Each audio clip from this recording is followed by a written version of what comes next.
Revision series हम लोग start किए थे पगला यूनिवर्सिटी के लिए। आप समझ रहे हैं हम किस यूनिवर्सिटी की बात कर रहे हैं। हम बात कर रहे हैं बिहार एबीयू यूनिवर्सिटी की, जो जिसको हम पगला यूनिवर्सिटी कहते हैं। आप इसका करतूत जानते हैं इसलिए कहते हैं। तो इसके लिए हम लोग रिवीजन सीरीज स्टार्ट किए थे, जिसमें आपको हम एक वीडियो में एक बुक को पढ़ा रहे थे। एक वीडियो जितना लंबा बन जाए उसमें सारा बुक के सारे कंसेप्ट को क्लियर करना है, ताकि ये पगला यूनिवर्सिटी ये भी नहीं बता रहा है कि एग्जाम ऑब्जेक्टिव होगा या फिर सब्जेक्टिव होगा, कब होगा ये भी सही नहीं बता रहा है, मतलब डाउट में ही है। ये तो कहता है कि जनवरी में ले लेंगे, लेकिन इसका कोई भरोसा नहीं है कब लेगा। ठीक है, तो इसलिए कॉन्सेप्ट से रिवीजन बहुत ज़्यादा जरूरी है। जो चीज़ आप पढ़े हुए हैं, जो आसान आसान चीज़ें, उसको मत भूलिए और उसको याद रखिएगा तो ज़्यादा अच्छा है। भारी के चक्कर में आसान छूट जाता है तो बहुत दिक्कत होता है, बहुत दुख होता है, समझे ना। तो इसीलिए हम लोग रिवीजन सीरीज को स्टार्ट किए थे, जिसमें आसान आसान टॉपिक को हम लोग पहले रिवीजन कर रहे हैं। तो पहला जो क्लास चला था वो मैट्रिक्स का चला था। मैट्रिक्स का पूरा फुल रिवीजन हम कराए थे, लगभग 1 घंटा 45 मिनट का वीडियो बना था। उसमें आपको मैट्रिक्स के जितने भी कंसेप्ट हैं, सिलेबस को ध्यान में रखते हुए जो जो हम लोगों को बिहार यूनिवर्सिटी में पढ़ना है वो आपको बताए हुए थे। और इस वीडियो को अदर यूनिवर्सिटी के स्टूडेंट्स भी देख सकते हैं अगर उनका टॉपिक मैच करता है तो उनके सिलेबस से। ठीक है, अन्यथा अगर नहीं मैच करता तो फिर उसका कोई फ़ायदा नहीं बनता है। हम ये नहीं कहने वाले हैं कि आप ज़बरदस्ती देखिए, और ये तो उम्मीद ही मत करिएगा कि हम आपको कभी कहेंगे कि आप मेरा चैनल को सब्सक्राइब करिए, शेयर करिए, लाइक करिए, कमेंट करिए। ये आपका कर्तव्य है। जो मेरा कर्तव्य है वो हम करते हैं, जो आपका कर्तव्य है वो आप करिएगा। ठीक है, तो आज हम लोग जो स्टार्ट कर रहे हैं वो 3D का रिवीजन सीरीज स्टार्ट कर रहे हैं। 3D का रिवीजन करेंगे आज के इस वीडियो में। वीडियो कितना लंबा होने वाला है हमको खुद पता नहीं है। वीडियो एक्चुअली बात क्या है कि 3D हम अपने चैनल पे पढ़ाए ही नहीं है, तो ये रिवीजन सीरीज तो हम कह भी नहीं सकते हैं। मतलब इसमें थोड़ा सा अच्छे से हम समझाएंगे, चूँकि पढ़ाए नहीं है पहले से, तो रिवीजन की तरह ही होगा। मतलब इसमें जो भी फार्मूला वगैरह हम बताएंगे उसका प्रूफ नहीं कराएंगे, बस बताएंगे ये होता है, क्यों होता है, ये सारा चीज़ बताएंगे। कैसे होता है ये नहीं बताएंगे। क्यों का जवाब मिलेगा, कैसे का नहीं मिलेगा, क्योंकि कैसे का जवाब देने के लिए फिर डिटेल में पढ़ना पड़ेगा। एक वीडियो में कंप्लीट नहीं हो पाएगा और हम लोग को जल्दी जल्दी पढ़ना है। ठीक है, तो सबसे पहले जो हम लोग क्या करने वाले हैं कि बिहार यूनिवर्सिटी का सिलेबस देखेंगे कि सिलेबस में हम लोग को पढ़ना क्या क्या है और उसके अकॉर्डिंग पढ़ेंगे। तो एक्चुअली जब हम सिलेबस देखे हैं तो हमको पता चला है कि सिलेबस में जो है 50% चीज़ जो है वो 12th का है। मतलब जो हम लोग 12th में 3D पढ़े हुए हैं वही चीज़ सेम टू सेम है पार्ट 1 में हम लोगों को पढ़ना 50%, और जो 50% है वो उससे ऊपर का चीज़ है, मतलब नया चीज़ है हम लोगों के लिए जो पढ़ना है। तो हम ऐसा करते हैं कि पहले जो वो 50% है जो 12th का है उसको हम कवर करते हैं, उसके बाद जो हम लोग को पार्ट 1 में पढ़ना है उसको पढ़ेंगे। एक्चुअली कारण क्या है कि 50% जो 12th का है उसको पहले रिवीजन रखेंगे तो ज़्यादा फायदा है, क्योंकि वो चीज़ ऑलरेडी हम लोग पढ़े हैं, खटाखट समझ में आएगा जल्दी, कम टाइम में ज़्यादा पढ़ लेंगे क्वेश्चन तो वो उससे भी आएगा। यही होता है स्ट्रेटजी का कमाल। स्ट्रेटजी अगर आपका अच्छा है तो कम पढ़ के भी आप ज़्यादा मार्क्स ला सकते हैं। जैसे कि अगर आप कितना भी मान लीजिए कि पूरा 100% सिलेबस भी पढ़ लेते हैं तो क्वेश्चन तो 50 का ही आंसर देना है ना। मतलब अगर 100 क्वेश्चन पूछता है, ऑब्जेक्टिव अगर एग्जाम लेता है तो उसमें 50 का ही जवाब देना रहता है, 50% का ही जवाब देना रहता है। तो 50% का ही जब जवाब देना है तो क्या हम क्यों परेशान हुए हार्ड क्वेश्चन में, हार्ड क्वेश्चन के पीछे। आसान आसान चीज़ों को पढ़ेंगे, और जब आसान चीज़ को पढ़ेंगे तो उसको भूलेंगे नहीं, और भूलेंगे नहीं तो एग्जाम में आसानी से लिखेंगे, कोई टेंशन नहीं रहेगा। और अगर सब्जेक्टिव भी लेता है तो भी 50% का ही जवाब देना रहता है, 12 में 6 क्वेश्चन का जवाब देना रहता है, इसलिए टेंशन लेने की जरूरत नहीं है। जो चीज़ आसान है उसको एकदम फोकस करके रखिए, उसका क्वेश्चन गलत नहीं होना चाहिए, ना तो बहुत दुख होता है, हमको तो बहुत होता है। हम यही फंडा फॉलो करते हैं, पहले आसान चीज़ों को पढ़ लेते हैं, जब देख लेते हैं कि अब मतलब इससे तो क्वेश्चन छूटने वाला है नहीं, तब हम भारी चीज़ों को पढ़ते हैं। ठीक है, ऐसे में ज़्यादा मार्क्स उठाने का संभावना रहता है, ज़्यादा मार्क्स उठेगा कम पढ़ के। स्मार्ट स्ट्रेटजी होता है और भी बहुत सारा चीज़ होता है जो आपको हम धीरे धीरे बताते रहेंगे। फिलहाल हम लोग अभी क्लास को स्टार्ट करते हैं। देखिए ये 5 टॉपिक हैं। Angle between straight lines, equation of plane and straight lines, skew lines, equation of skew lines, shortest distance. ये 5 टॉपिक है जो हम लोग ऑलरेडी 12th में पढ़े हुए हैं, और ये सेम टू सेम हम लोग को बीएससी पार्ट 1 में पढ़ना है। एकदम सेम टू सेम, इसमें कुछ भी चेंज नहीं है, बस डिफरेंट इतना ही है कि इसमें जितने भी फार्मूला है सबका प्रूफ दिया हुआ है पार्ट 1 में हम लोग को।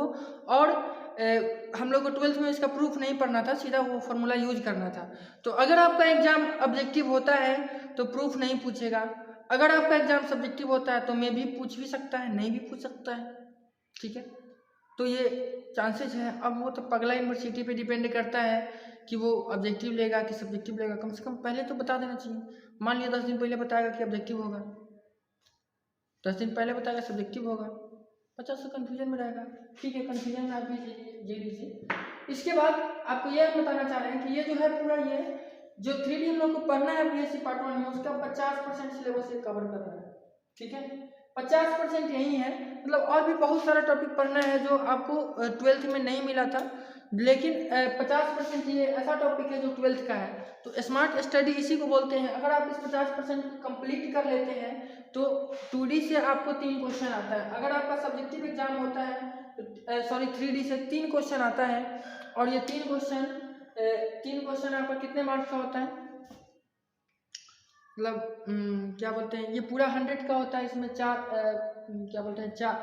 पेपर होता है, 4 पेपर में एक 4 इसमें एक इसमें, मतलब ये 25 नंबर का लगभग होता है।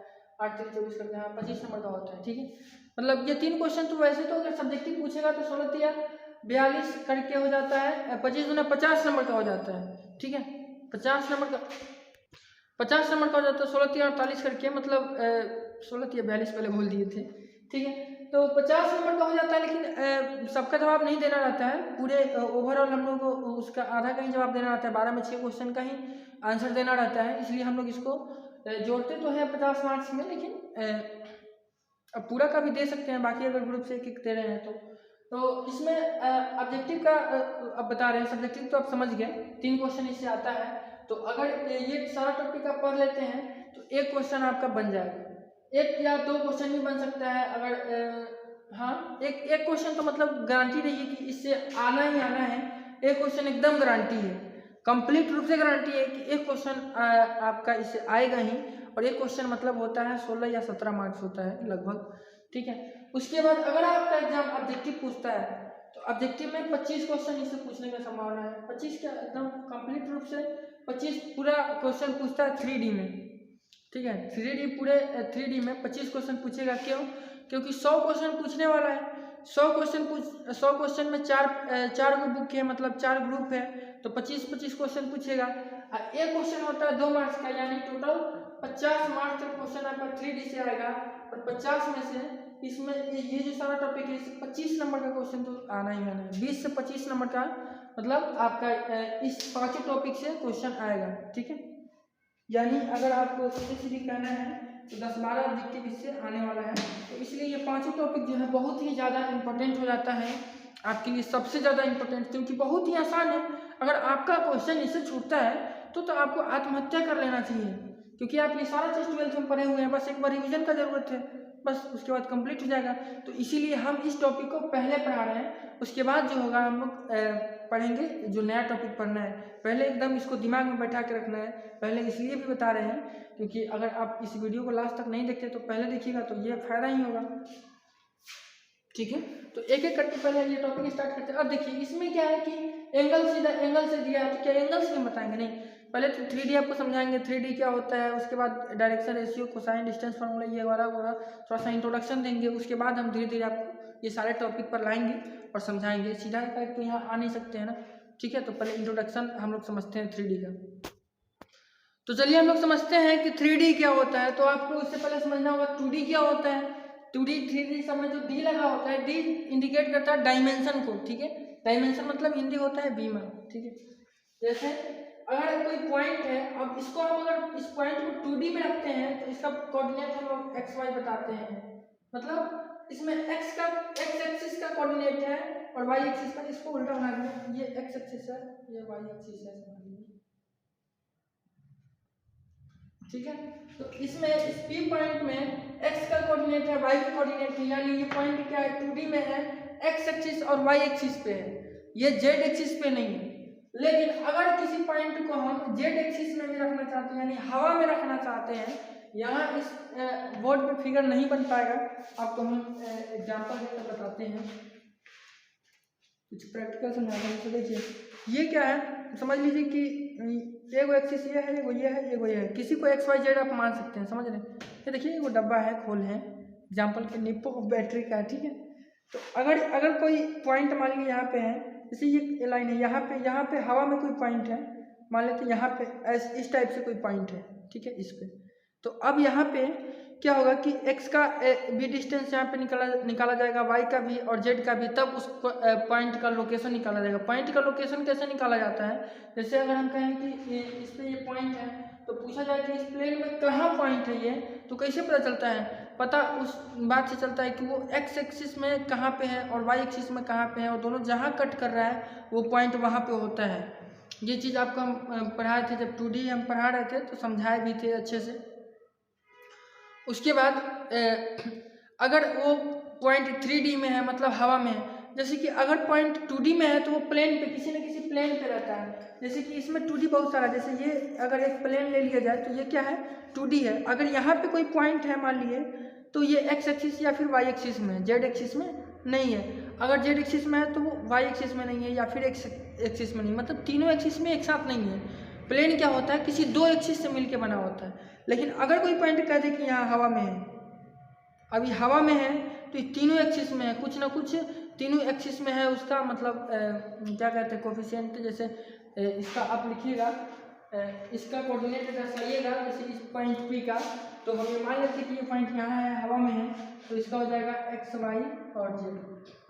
तो ज़्यादा आपको दिमाग नहीं लगाना है। अगर आपको मैथ्स में कहीं भी किसी भी पॉइंट का लोकेशन 3 कोऑर्डिनेट में दिया रहे तो वो 3D में है, और अगर 2 कोऑर्डिनेट में दिया रहे तो वो 2D में है। ज़्यादा दिमाग नहीं लगाना है, ज़्यादा वो क्या कहता है एक्सपेरिमेंट नहीं करना है। सीधा हमेशा याद रखना है, जब किसी पॉइंट का लोकेशन 2 कोऑर्डिनेट में दिया रहा है तो 2D, 3 कोऑर्डिनेट में दिया रहा है 3D, ठीक है। जहाँ भी x y z का बात चलेगा वो 3D की बात कर रहा है, जहाँ भी केवल x y का बात चलेगा वो 2D की बात कर रहा है, ठीक है। ये हमेशा आप ध्यान में रखिएगा। और उसके बाद हम लोग आगे बढ़ते हैं। अब क्या है कि अगर 2 पॉइंट है तो उसके बीच का डिस्टेंस, जैसे 2 पॉइंट है और मान लीजिए कि x1 है, y1 है, z1 है, यहाँ है मान लीजिए Q पॉइंट, और यहाँ x2 है, y2 है और z2 है।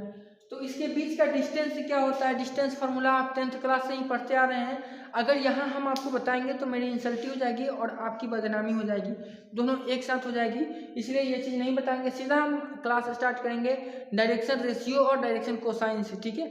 इससे पहले के जितने भी टॉपिक्स हैं या फिर जो बताने चाहिए वो हमको नहीं बताने चाहिए, क्योंकि आप वो सारा चीज़ बहुत ही अच्छे से जानते हैं। एकदम उम्मीद है हमको कि आपको याद होगा। अब डिस्टेंस फार्मूला किसको पता नहीं है, ठीक है। तो ये सब बताकर हम टाइम पास नहीं करने वाले हैं, सीधा अब आते हैं डायरेक्शन रेशियो एंड कोसाइन। वैसे भी तो ये 5 टॉपिक आप पढ़ेंगे 12th क्लास में, तो ये मत हम कह सकते हैं कि आप 12th क्लास में पढ़े हैं तो छोड़ देते हैं, क्योंकि उसी चीज़ को रिवीजन करा रहे हैं और इससे क्वेश्चन आते हैं। तो अब आपके सिलेबस में डायरेक्ट नहीं लिखा हुआ है डायरेक्शन कोसाइन एंड रेशियो, लेकिन आगे का टॉपिक्स पढ़ने के लिए, एंगल बिटवीन लाइन्स, इक्वेशन वगैरह पढ़ने के लिए ज़रूरत है, इसलिए हमको बताना पड़ेगा, ठीक है। तो चलते हैं हम लोग, आप समझते हैं कि डायरेक्शन रेशियो और डायरेक्शन कोसाइन क्या होता है। तो चलिए हम लोग समझते हैं कि डायरेक्शन रेशियो और डायरेक्शन कोसाइन किसको कहा जाता है। सबसे पहले आपको बता दें कि डायरेक्शन रेशियो को शॉर्टकट में डी फॉर डायरेक्शन ऐसे करके CS, मतलब शॉर्टकट में लिखा जाता है डायरेक्शन कोसाइन इसको, और इसको लिखा जाता है डी और C और सॉरी डायरेक्शन रेशियो, ठीक है। अब डायरेक्शन कोसाइन को डिनोट करने का तरीका होता है LMN, और इसको ABC से डिनोट करते हैं, ठीक है। अब लैंग्वेज में थोड़ा लिखेंगे कि डायरेक्शन कोसाइन का डिफिनीशन आपको लिखाएंगे, डायरेक्शन रेशियो का डिफिनीशन लिखाएंगे, it is denoted by LMN, it is denoted by ABC। इधर तो लिखाना नहीं है, सीधा आपको रिवीजन कराना है, कॉन्सेप्ट बताना है। हम केवल आपको कॉन्सेप्ट ही बताने वाले हैं, इससे ज़्यादा आप हमसे कुछ भी उम्मीद मत रखिएगा, ठीक है। तो आपको हम बता दें कि डायरेक्शन कोसाइन क्या होता है और रेशियो क्या होता है। एक्चुअली जो डायरेक्शन कोसाइन और रेशियो है वो किसी वेक्टर का निकाला जाता है, समझ रहे हैं ना। वेक्टर स्ट्रेट लाइन नहीं हुआ, तो ये x एक्सिस हो गया, ये y एक्सिस हो गया, ठीक है। और मान लेते हैं कि कोई ये r वेक्टर है, तो ये जो r वेक्टर है वो क्या है, वो स्ट्रेट लाइन है। तो ये जो स्ट्रेट लाइन है वो और यहाँ z एक्सिस भी बना देते हैं, क्योंकि हम लोग 2D नहीं पढ़ रहे हैं, हम लोग क्या पढ़ रहे हैं, 3D पढ़ रहे हैं। और 3D में 3 एक्सिस होता है, x एक्सिस, y एक्सिस और z एक्सिस, ठीक है। तो तीनों कोऑर्डिनेट को बनाना होगा, चलो तीनों एक्सिस को बनाना होगा। अब ये जो r वेक्टर है ये तो यहाँ वैसे आपको बोर्ड पर दिख रहा है, लेकिन एक्चुअली में तो ये प्लेन पर होगा नहीं। ये क्या होगा, ये तो हवा में होगा, इस टाइप से होगा, इस टाइप से होगा, तीनों एक्सिस इस टाइप से होगा। अब ये दिख रहा है कि नहीं आपको, इस टाइप से होगा, ठीक है। तीनों एक्सिस के साथ कुछ ना कुछ तो एंगल बनाएगा, तीनों एक्सिस है और ये लाइन क्या है, तीनों के बीच में है, तीनों एक्सिस के साथ कुछ ना कुछ एंगल बनाएगा। अब वो कितना एंगल बनाएगा, इसी एंगल को कहते हैं डायरेक्शन कोसाइंस। तो जो एंगल वो बनाएगा ना, एक्स एक्सिस के साथ, फिर वाई एक्सिस के साथ और फिर जेड एक्सिस के साथ, इस तीनों एंगल को कॉस लगा देते हैं, कॉस लगा देते हैं। तो इस तीनों एंगल को हम लोग बोलते हैं डायरेक्शन कोसाइंस।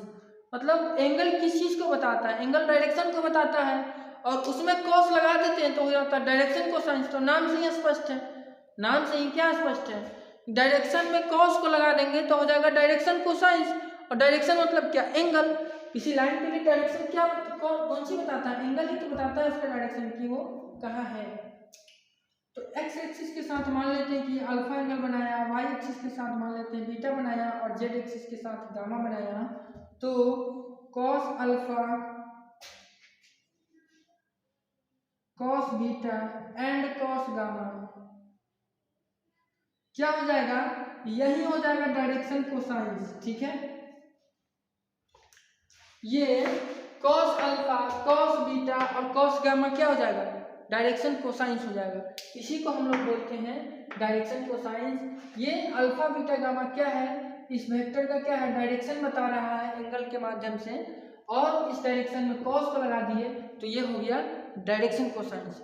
अब आप ये बताइए कि ये वेक्टर है, तो वेक्टर को कैसे हम डिनोट करते हैं, ए एक्स प्लस, सॉरी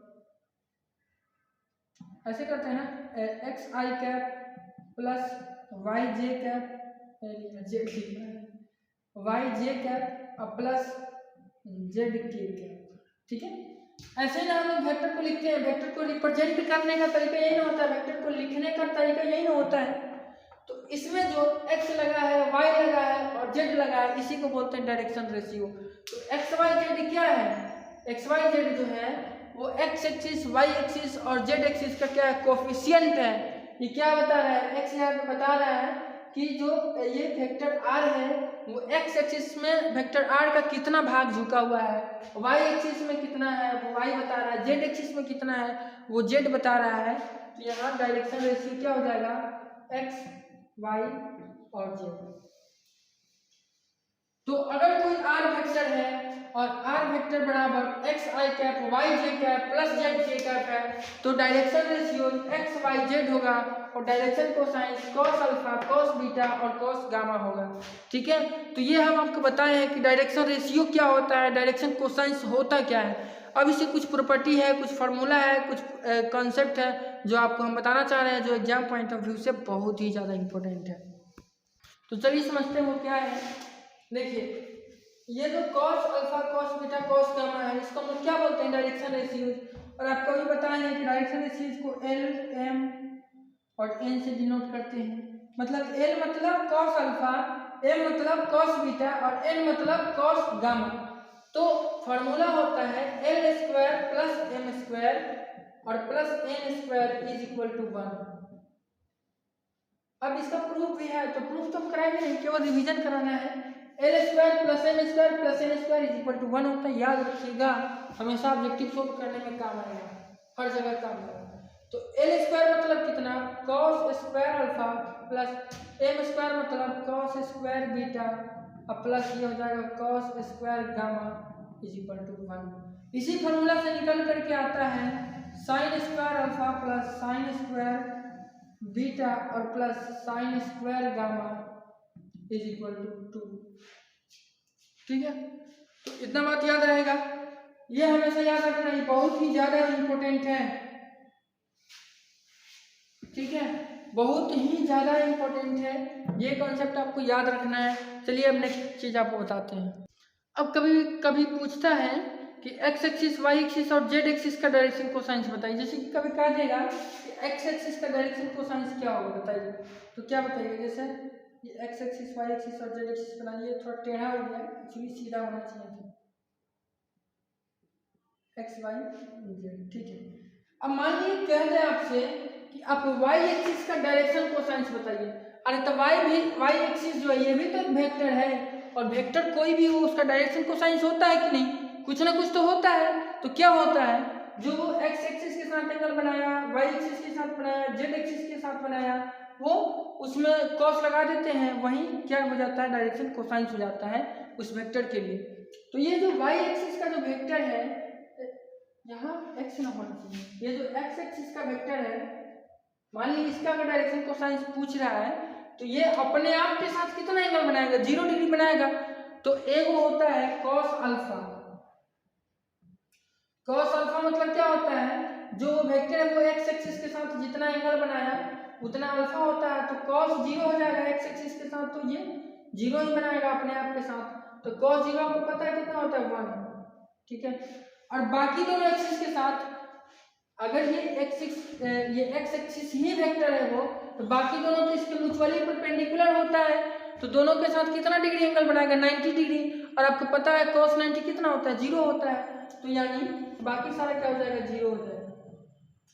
तो जो डायरेक्शन कोसाइंस आएगा एक्स एक्सिस के लिए वो 1 0 0 आएगा। उसी तरीके से अगर वाई एक्सिस का डायरेक्शन कोसाइंस पूछता है तो 0 1 0 हो जाएगा। उसी तरीके से अगर जेड एक्सिस का डायरेक्शन कोसाइंस पूछता है तो हो जाएगा 0 0 1, ठीक है। तो ये बात आप हमेशा याद रखिएगा कि एक्स एक्सिस का डायरेक्शन कोसाइंस 1 0 0 होता है, वाई एक्सिस का डायरेक्शन कोसाइंस 0 1 0 होता है, जेड एक्सिस का डायरेक्शन कोसाइंस 0 0 1 होता है, ठीक है। अब हम लोग आगे आते हैं, आगे कुछ और बात को देखते हैं। जैसे कि आपको डायरेक्शन कोसाइंस में क्या होता है, सॉरी डायरेक्शन रेशियोज में, डायरेक्शन रेशियोज का वैल्यू निकालना आपको हम नहीं बताया। जैसे कि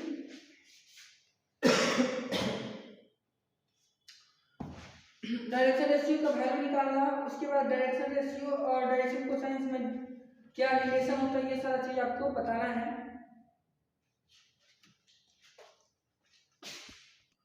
देखिए डायरेक्शन रेशियो और डायरेक्शन कोसाइंस दोनों आपस में प्रोपोर्शनल होता है। जैसे कि अगर डायरेक्शन कोसाइंस एलिमेंट है और डायरेक्शन रेशियो जेबीसी है, तो L बाई ए बराबर होता है M बाई बी के, और A बराबर होता है N बाई सी के, और ये सारा एक कांस्टेंट के बराबर होता है, ठीक है। यानी ये डायरेक्शन कोसाइंस और डायरेक्शन रेशियोज आपस में क्या होते हैं, प्रोपोर्शनल होते हैं, ठीक है। अब आपको एग्जांपल देते हैं, मान लेते हैं कि 1/2 माइनस 1/2 और 1/3 किसी वेक्टर का क्या है, डायरेक्शन कोसाइंस है, ठीक है। तो डायरेक्शन रेशियो क्या हो सकता है, मतलब मे बी इसका इसी के प्रोपोर्शनल होता है। जैसे कि अगर हम कहें इस सब में 2 से मल्टीप्लाई कर दे तो कितना हो जाएगा, सब में 2 से मल्टीप्लाई करेगा तो 1 हो जाएगा, -1 हो जाएगा, और ये 2/3। तो ये इसका डायरेक्शन रेशियो हो सकता है, ठीक है। सब में 3 से मल्टीप्लाई करते हैं, मान लेते हैं तो ये 3/2 -3/2 और ये 1, ये डायरेक्शन रेशियो हो जाएगा। सब में क्या करें, 1/2 से मल्टीप्लाई कर दे, चाहे गुना कर दे, भाग कर दे, सब में जोड़ दे, मतलब दोनों में रिलेशन होता है। रिलेशन क्या होता है, दोनों एक दूसरे के प्रोपोर्शनल होता है, ठीक है। तो और ये L by A, M by B, M by C एक कांस्टेंट K के बराबर होता है, ठीक है। उसके बाद अब दोनों में रिलेशन आपको बताते हैं। ये जो प्रोपोर्शनल था, दोनों में रिलेशन क्या मतलब, L बराबर मतलब दोनों में अगर एक दिया है तो दूसरा निकालने का फॉर्मूला। जैसे कि अगर आपको डायरेक्शन कोसाइंस दिया है तो डायरेक्शन रेशियोज कैसे निकालिएगा, इसका फॉर्मूला आपको हम बताते हैं। जैसे कि अगर direction cosines LMN direction cosines है और ABC डायरेक्शन रेशियो है, यहाँ हर जगह हम आपको यही बता रहे हैं। तो L बराबर प्लस माइनस हो जाता है A by √under A² plus B² plus C²। अच्छा, वहाँ जो हम आपको स्टार्टिंग में बता रहे थे तो बता रहे थे XYZ क्या है, डायरेक्शन रेशियोज है, तो एक्चुअली वहाँ XY की जगह पर ABC उसका मतलब था, ठीक है। जैसे कि अगर कोई पॉइंट P है और इसका लोकेशन मान लीजिए XYZ है, तो XYZ क्या है, इसका डायरेक्शन रेशियोज है, समझ रहे हैं। अगर ये किसी पॉइंट Q से मिल रहा है और इसका पॉइंट मान लीजिए इसका पॉइंट x1 है और इसका पॉइंट y1 है और इसका पॉइंट z1 है, तो इस PQ का अगर डायरेक्शन रेशियोज निकालना है तो इस दोनों का डिफरेंस निकल जाता है x माइनस x1 या फिर x1 माइनस x, दोनों मान बराबर है, तो x1 माइनस x और उसके बाद y1 माइनस y और z1 माइनस z क्या है, ये क्या है, डायरेक्शन रेशियोज है किसका, ये PQ का, ठीक है। और ये जो पॉइंट का ये XYZ डायरेक्शन रेशियोज था, ये किसके कहाँ से था, ओरिजिन से था। ओरिजिन मतलब OP का था, OP वेक्टर का था, ठीक है। किसी पॉइंट का डायरेक्शन रेशियो थोड़े होता है, मतलब किसी पॉइंट का डायरेक्शन रेशियो नहीं होता, डायरेक्शन रेशियो तो किसी वेक्टर का होता है। लेकिन अगर केवल पॉइंट P दिया हुआ है और XYZ की हम बात करें कि XYZ क्या डायरेक्शन रेशियो है, तो वो ओरिजिन जो होता है, ओरिजिन से जो P का P वेक्टर बन रहा है, मतलब OP वेक्टर बन रहा है, उसका डायरेक्शन रेशियोज होता है, ठीक है। शॉर्टकट में बता रहे हैं, डिटेल में बता देते फिर ज़्यादा लंबा लगता है, खाली आपको बताते हैं, ठीक है। तो ये पॉइंट PQ का डायरेक्शन रेशियो है, ठीक है। तो यहाँ पे क्या है कि जैसे इसको A मान लीजिए, इसको B मान लीजिए, इसको C मान लीजिए, तो ABC क्या हो गया, डायरेक्शन रेशियोज हो गया। अगर OP मान लीजिए ओरिजिन है, यहाँ से P है, तो ये OP वेक्टर है और OP वेक्टर का डायरेक्शन रेशियो XYZ है, तो ABC इसको मान लेंगे, तो ABC क्या हो जाएगा, डायरेक्शन रेशियोज हो जाएगा। तो यहाँ जो ABC दिख रहे हैं वो एक्चुअली में क्या है, डायरेक्शन रेशियोज है किसी वेक्टर का। तो और L जो दिख रहे हैं वो डायरेक्शन कोसाइंस है।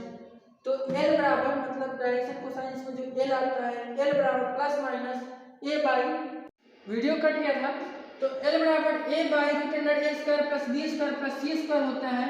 उसी तरीके से प्लस माइनस M बराबर होता है B by root under A square plus B square और प्लस C स्क्वायर होता है। उसी तरीके से n बराबर plus minus C by root under A square plus B square और प्लस C स्क्वायर होता है।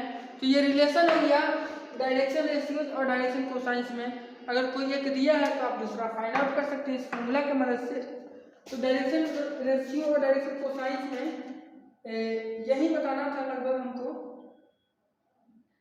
देख लेते हैं कुछ बताना है क्या, हाँ यही सब बताना था और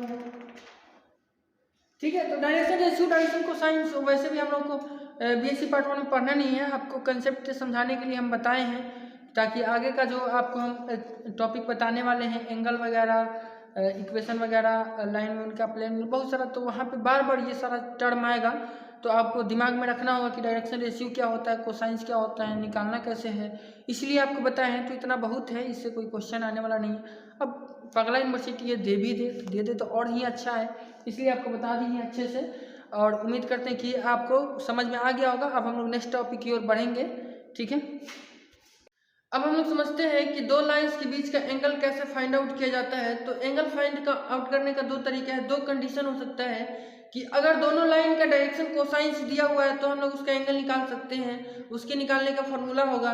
और अगर दो लाइंस का डायरेक्शन रेशियोज दिया हुआ है तो उसका हम लोग एंगल निकाल सकते हैं, उसको निकालने का अलग फॉर्मूला होगा। तो दोनों हम आपको बता चुके हैं, डायरेक्शन कोसाइंस क्या होता है, डायरेक्शन रेशियो क्या होता है। अब उसके मदद से हम दो लाइंस के बीच का एंगल कैसे फाइंड आउट करते हैं ये सिखाते हैं। तो अगर आपको दो लाइंस के बीच का एंगल फाइंड आउट करना है और अगर उसका डायरेक्शन कोसाइंस दिया हुआ है तो क्या हो सकता है, इसका डायरेक्शन कोसाइंस LMN और LMN से डिनोट करते हैं डायरेक्शन कोसाइंस को।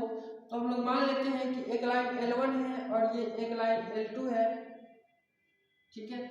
और इसका जो डायरेक्शन कोसाइंस है, मान लेते हैं कि L1 का जो डायरेक्शन कोसाइंस है वो है L1, ये कैपिटल L1 है लाइन, और ये स्मॉल L1 क्या है, इसका डायरेक्शन कोसाइंस है L1 M1 और N1, और ये L2 M2 और ये N2 है, ठीक है। तो इस लाइन के बीच का एंगल क्या होगा, और एक कंडीशन इसमें ये हो सकता है कि ये लाइन L1 है, ये L2 है और इसका डायरेक्शन रेशियोज दिया हुआ है, डायरेक्शन रेशियोज A1 B1 और C1 दिया हुआ है, और इसका डायरेक्शन रेशियोज दिया हुआ है A2 B2 और C2 दिया हुआ है, ठीक है। तो इसके बीच का एंगल क्या होगा, मतलब अगर दोनों लाइन सेम ही है, मान लेते हैं कि दोनों के बीच का एंगल थीटा ही है, लेकिन अगर आपको इसमें डायरेक्शन कोसाइंस दिया है और इसमें डायरेक्शन रेशियोज दिया हुआ है तो दोनों से एंगल निकालने का फॉर्मूला अलग अलग होता है। तो दोनों की मदद से हम लोग एंगल कैसे निकालेंगे, कैसे निकालते हैं ये फॉर्मूला सीखेंगे, और उसके बाद इसमें कुछ कंडीशन लगाएंगे कि अगर लाइन आपस में परपेंडिकुलर हो तो क्या कंडीशन होगा, पैरेलल हो तो क्या कंडीशन होगा, ठीक है। तो एक डाउट आपका ये भी आ सकता है कि ये जो लाइन कट कर रहा है इससे तो यहाँ चार को एंगल बनना है, एक एंगल ये है, और एक एंगल ये है, एक ये है, एक ये है। तो यहाँ पे हम लोग को एंगल कौन सा निकाल रहे हैं? अगर कोई थीटा एंगल हम लोग निकालते हैं तो ये निकाल रहे हैं कि ये निकाल रहे हैं कि ये, तो हम लोग ये वाली एंगल निकालते हैं। और आपको पता होगा कि ये वाला एंगल और ये वाला दोनों सेम है, और ये वाला सेम है। तो अगर ये थीटा है तो ये पाई माइनस थीटा हो जाएगा, और ये भी हो जाएगा पाई माइनस थीटा, और ये थीटा हो जाएगा। ठीक है, तो ये दोनों सामने सामने वाला एंगल सेम है, और ये भी सामने सामने वाला एंगल सेम है। तो हम लोग जो यहाँ एंगल निकालते हैं थीटा, तो अगर आपको ये वाली एंगल निकालनी है, ये वाली, तो पाई माइनस थीटा निकाल लेंगे तो हो जाएगा। अगर हम cos थीटा निकालते हैं तो वहां से थीटा का एंगल ये निकल जाएगा, और अगर आपको ये एंगल निकालनी है तो cos पाई माइनस थीटा निकाल लीजिएगा। ठीक है, तो जनरली जो एंगल पूछा जाता है वो एक्यूट एंगल पूछा जाता है, छोटा एंगल, तो यही वाला छोटा एंगल बनता है, यही क्वेश्चन में पूछा जाता है। लेकिन अगर कहीं पे ये कह दे कि एक्यूट एंगल नहीं निकालना है, कुछ ऐसा कंडीशन लगा दे, तो आप ये समझ लीजिएगा कि ये पाई माइनस होता है। ठीक है, अब चलिए हम लोग इसका फार्मूला समझते हैं कि इसका फार्मूला क्या होता है। तो सिंपली इसका फार्मूला होता है cos theta is equal to L1 L2 plus M1 M2 plus N1 N2। ठीक है, अब यहाँ से cos थीटा बराबर इतना हो गया, तो यहाँ से थीटा का निकाल सकते हैं cos इनवर्स इतना। ठीक है, उसके बाद इधर जो फार्मूला होता है वो होता है cos theta is equal to A1 A2 plus B1 B2 और प्लस C1 C2 और बाई, इसमें थोड़ा सा नीचे में भी होता है cos theta is equal to root under A1 का स्क्वायर प्लस B1 का स्क्वायर प्लस C1 का स्क्वायर और फिर इंटू रूट अंडर A2 का स्क्वायर प्लस B2 का स्क्वायर और प्लस C2 का स्क्वायर। ठीक है, यही होता है फॉर्मूला।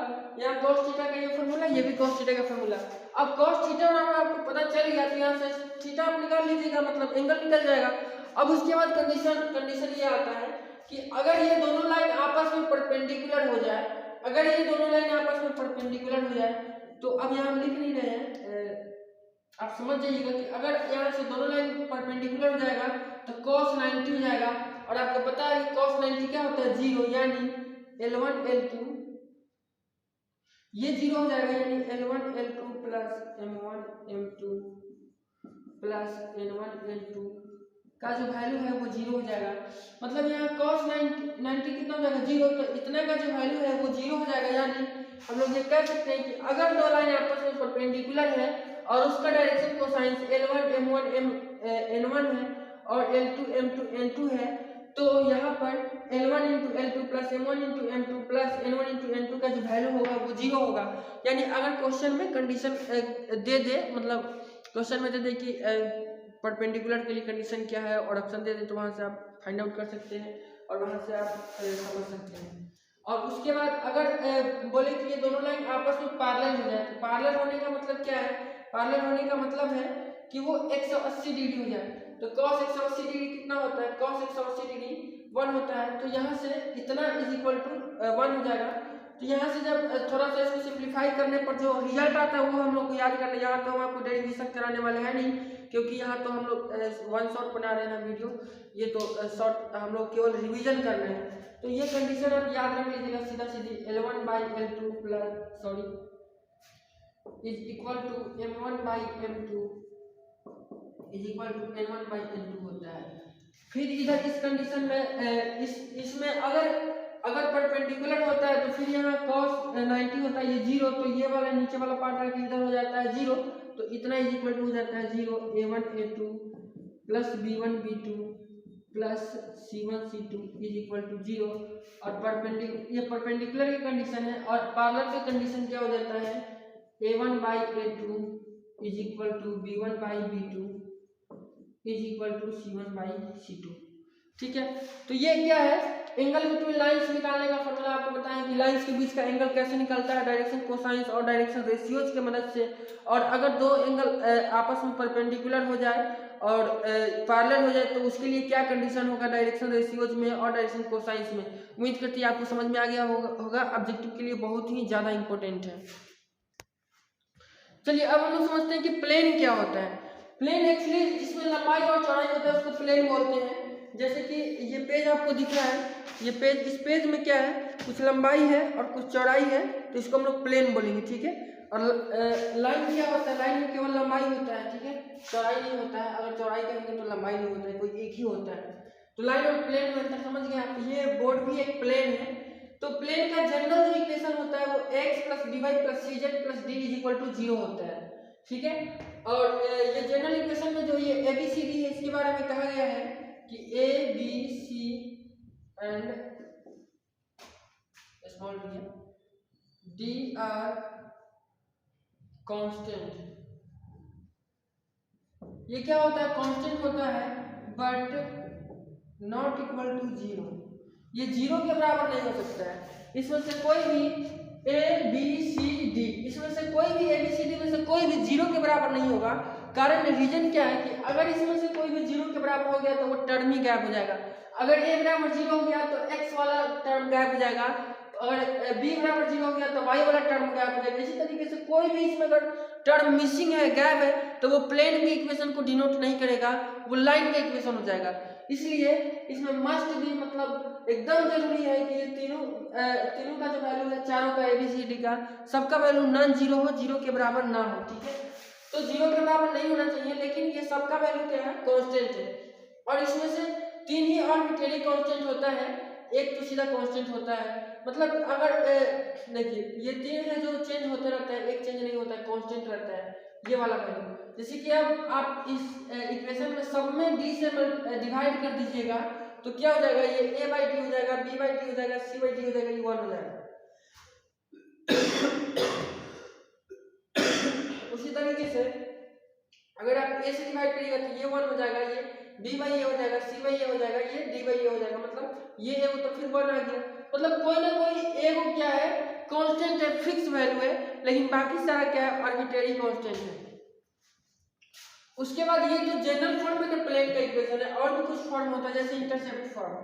जैसे अगर कोई plane X axis, Y axis और जेड एक्सिस तीनों को कट करती है तो उसको हम लोग बोलते हैं इंटरसेप्ट प्लेन। तो इंटरसेप्ट फॉर्म में प्लेन का इक्वेशन क्या होता है हम लोग समझते हैं। इंटरसेप्ट फॉर्म, ये फॉर्म है, इसको फॉर्म पढ़िएगा। तो इंटरसेप्ट फॉर्म में प्लेन का इक्वेशन होता है X by A plus Y by B plus Z by C is equal to 1। Intercept form क्या है कि अगर कोई plane X axis, Y axis, Z axis को तीनों को कट करती, इंटरसेप्ट करती है, और एक्स एक्सिस को मतलब ए डिस्टेंस पर, जैसे कि ये एक्स एक्सिस है, ये वाई एक्सिस है, 10 टर्म बन रहा है, इसका समझ लीजिएगा। तो इसको ए, यहाँ ए पॉइंट पे, यहाँ इसका पॉइंट क्या हो जाएगा, 0 सॉरी एक्स एक्सिस को ए पे कट करती है, मतलब ए 0 पे, वाई एक्सिस को ये 0 बी पे कट करती है, और जेड एक्सिस को मान लेते हैं कि ये तीनों कोऑर्डिनेट लेना है। इसको कर लेते हैं 0 और इसको कर लेते हैं 0, और इसको मान लेते हैं कि 0 0 सी पे कट करती है।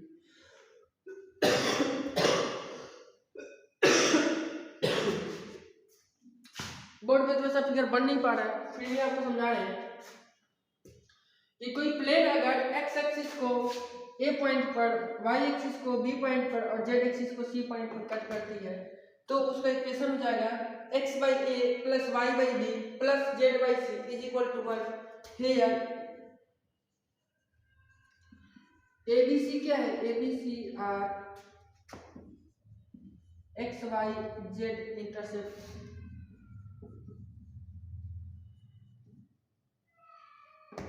इंटरसेप्ट रिस्पेक्टिवली, इसको रिस्पेक्टिवली पढ़ते हैं, ठीक है। तो एक्स वाई जेड क्या है, सॉरी ए बी सी क्या है, एक्स एक्सिस, वाई एक्सिस और जेड एक्सिस का इंटरसेप्ट है रिस्पेक्टिवली। तो इंटरसेप्ट फॉर्म में ये प्लेन का इक्वेशन हो गया। अब हम लोग पढ़ते हैं एक और फॉर्म होता है नॉर्मल फॉर्म। नॉर्मल फॉर्म में क्या होता है, जैसे कि ये प्लेन है, जैसे कि ये प्लेन है, तो इस प्लेन का क्या है, ये नॉर्मल है, या 12th क्लास में पढ़े, सब तो 12th में पढ़ेंगे। ये प्लेन का क्या है, नॉर्मल है, एन वेक्टर से इसको हम लोग डिनोट करते हैं। तो नॉर्मल का इक्वेशन अगर पता है, नॉर्मल का डायरेक्शन कोसाइन अगर पता है, तो हम लोग इस प्लेन का इक्वेशन निकाल सकते हैं। और उस कंडीशन में प्लेन का इक्वेशन आपको लिख के बता रहे हैं कितना होता है। नॉर्मल फॉर्म, ठीक है। नॉर्मल फॉर्म में अगर इस प्लेन का डायरेक्शन कोसाइन एल एम और एन दिया हुआ है, उस प्लेन का डायरेक्शन कोसाइन अगर एल एम एन है तो प्लेन का इक्वेशन हो जाता है L X plus M Y plus M Z is equal to zero होता है, sorry is equal to P हो जाता है, इज इक्वल टू पी। और ये नॉर्मल फॉर्म में इक्वेशन होता है और पी क्या होता है, इसका डिस्टेंस होता है, ये ओरिजिन से नॉर्मल का डिस्टेंस। हेयर लिख देते हैं, here P is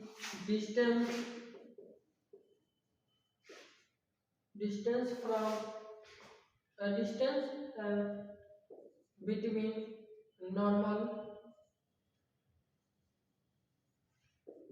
normal to plane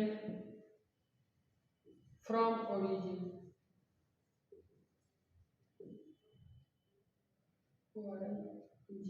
ठीक है, ये P क्या होता है, P होता है प्लेन से नॉर्मल का, सॉरी ओरिजिन से नॉर्मल का डिस्टेंस P होता है, और एल एम एन क्या होता है, इस नॉर्मल का डायरेक्शन कोसाइन होता है। तो यहाँ एल एम एन इसका डायरेक्शन कोसाइन होता है और P होता है प्लेन का डिस्टेंस ओरिजिन से। एक मिनट, P distance between normal to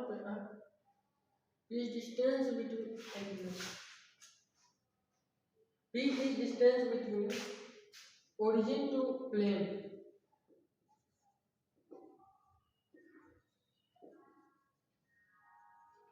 plane से जो ओरिजिन का डिस्टेंस होता है उसको हम लोग P बोलते हैं यहाँ पे, ठीक है। और एल एम एन क्या है, डायरेक्शन कोसाइन से हम लिख नहीं रहे हैं इस नॉर्मल वेक्टर का। नॉर्मल वेक्टर क्या है, प्लेन पे जो परपेंडिकुलर वेक्टर होता है उसी को नॉर्मल वेक्टर बोलते हैं। बहुत ही फेमस चीज़ है, आपको पता होगा ये सारा चीज़। ज़्यादा डिटेल में यहाँ तो जाना नहीं है, रिवीजन कराना है, ठीक है। तो इसको ध्यान में रखते हुए हम ज़्यादा डिटेल में नहीं जा रहे हैं। अब हम लोग क्या समझते हैं, ये तीन फॉर्म होता है प्लेन की इक्वेशन का, तीन टाइप से प्लेन का इक्वेशन रिप्रेजेंट हो सकता है, तीन फॉर्म में हो सकता है। अब हम लोग समझते हैं कि अगर इक्वेशन जनरल फॉर्म में दिया हुआ है और हमको मान लेते हैं कि इस नॉर्मल फॉर्म में बदलना है, इंटरसेक्ट फॉर्म में बदलना है, तो कैसे बदलेंगे, मतलब एक दूसरे से इस फॉर्म में से उस फॉर्म में, उस फॉर्म में से उस फॉर्म में अगर बदलना हो तो कैसे बदलेंगे। क्योंकि ऑब्जेक्टिव क्वेश्चन बन सकता है, आपको कोई इक्वेशन दे देगा और बोलेगा कि इसी इक्वेशन का नॉर्मल फॉर्म बताइए, इसी इक्वेशन का इंटरसेप्ट फॉर्म बताइए, इसी का जनरल फॉर्म बताइए, तो फिर आप फंस जाइएगा। इसलिए कैसे चेंज करना है उसका ट्रिक हम लोग सीखते हैं। सबसे पहले हम लोग समझते हैं कि अगर इक्वेशन जनरल फॉर्म में दिया है तो उसको हम लोग इंटरसेप्ट फॉर्म में कैसे चेंज करेंगे। तो जनरल फॉर्म में मान लेते हैं कि कोई equation x plus B Y plus C Z और plus D is equal to 0 दिया हुआ है, और इसको हम लोग को चेंज करना है इंटरसेप्ट फॉर्म। इंटरसेप्ट फॉर्म क्या होता है, x by A plus y by B और plus c by Z is equal to 1। यही होता है इंटरसेप्ट फॉर्म, जहाँ x a क्या होता है, x का इंटरसेप्ट फॉर्म होता है a x का इंटरसेप्ट फॉर्म x एक्सिस का, y b sorry b y axis का और c z एक्सिस का इंटरसेप्ट फॉर्म होता है, यही होता है। तो इस फॉर्म में इसको चेंज करने के लिए ध्यान हम लोग को क्या रखना है कि यहाँ इस इक्वल में 1 चाहिए, मतलब इक्वेशन के बाद हम लोग को 0 नहीं 1 चाहिए, और यहाँ जो 0 है यानी यहाँ जो कांस्टेंट है अगर इसका वैल्यू -1 आ जाए तो उधर इसको भेज के हम लोग +1 बना लें, और इधर क्या है इसका कोफिशिएंट जो है वो जो यहाँ a है वो इस 1/a आ जाए, मतलब 1/a स्मॉल ले आ जाएंगे कैपिटल A। इसको जानबूझ के कैपिटल में लिखे हैं क्योंकि हम लोग को a स्मॉल में लाना है, और वैसे भी ये कांस्टेंट है, कैपिटल A स्मॉल a कुछ भी हो सकता है। तो हम लोग यहाँ क्या करते हैं, जब इस कंडीशन में यहाँ ज़्यादा नहीं समझाएंगे, सीधा आपको बता देंगे, हम लोग क्या करते हैं डिवाइड कर देते हैं सब में -d से। तो लिख देंगे dividing -d on both sides. -d से जब दोनों तरफ डिवाइड कर दीजिएगा तो ये हो जाएगा a बाई -d x और plus b by -d y और plus c by -d z और plus D by minus D is equal to 0। ठीक है, अब जब दोनों को कटाइएगा, देखिए अब ये डी डी को कटाइएगा तो ये -1 हो जाएगा, उधर जाकर +1 हो जाएगा। तो ये फाइनली ये जो आपको दिख रहा है इसके जगह पर हम लोग इसको मान लेते हैं 1/a, तो इसको लिख लेंगे x/a प्लस ये हो जाएगा y/b और प्लस ये हो जाएगा z/c, और ये जो -1 है ये डी डी कट के आपको जो -1 दिख रहा है उधर जाके क्या हो गया +1 हो गया, और ये इंटरसेप्ट फॉर्म में हो गया वेयर a बराबर अब a तो नीचे है तो इसको उलट देंगे, यानी a बराबर कितना है -d/a है, b बराबर कितना है -d/b है, एंड c बराबर कितना है -d/c है। ठीक है, कैपिटल सी है। तो इंटरसेप्ट फॉर्म में ऐसे ही चेंज होता है। जनरल फॉर्म से अगर इंटरसेप्ट फॉर्म में चेंज करना है तो हम लोग क्या करते हैं, -d से डिवाइड कर देते हैं, और डिवाइड करने के बाद खुद से सिंप्लीफाई करिएगा तो इस तरीके से वो इंटरसेप्ट फॉर्म में चेंज हो जाता है। उम्मीद करता हूं आपको समझ में आया होगा। चलिए अब हम लोग समझते हैं कि अगर इक्वेशन जनरल फॉर्म में दिया है तो उसको नॉर्मल फॉर्म में हम लोग कैसे चेंज करेंगे। तो मान लेते हैं सबसे पहले तो यहाँ नॉर्मल लिखना होगा, जनरल टू नॉर्मल।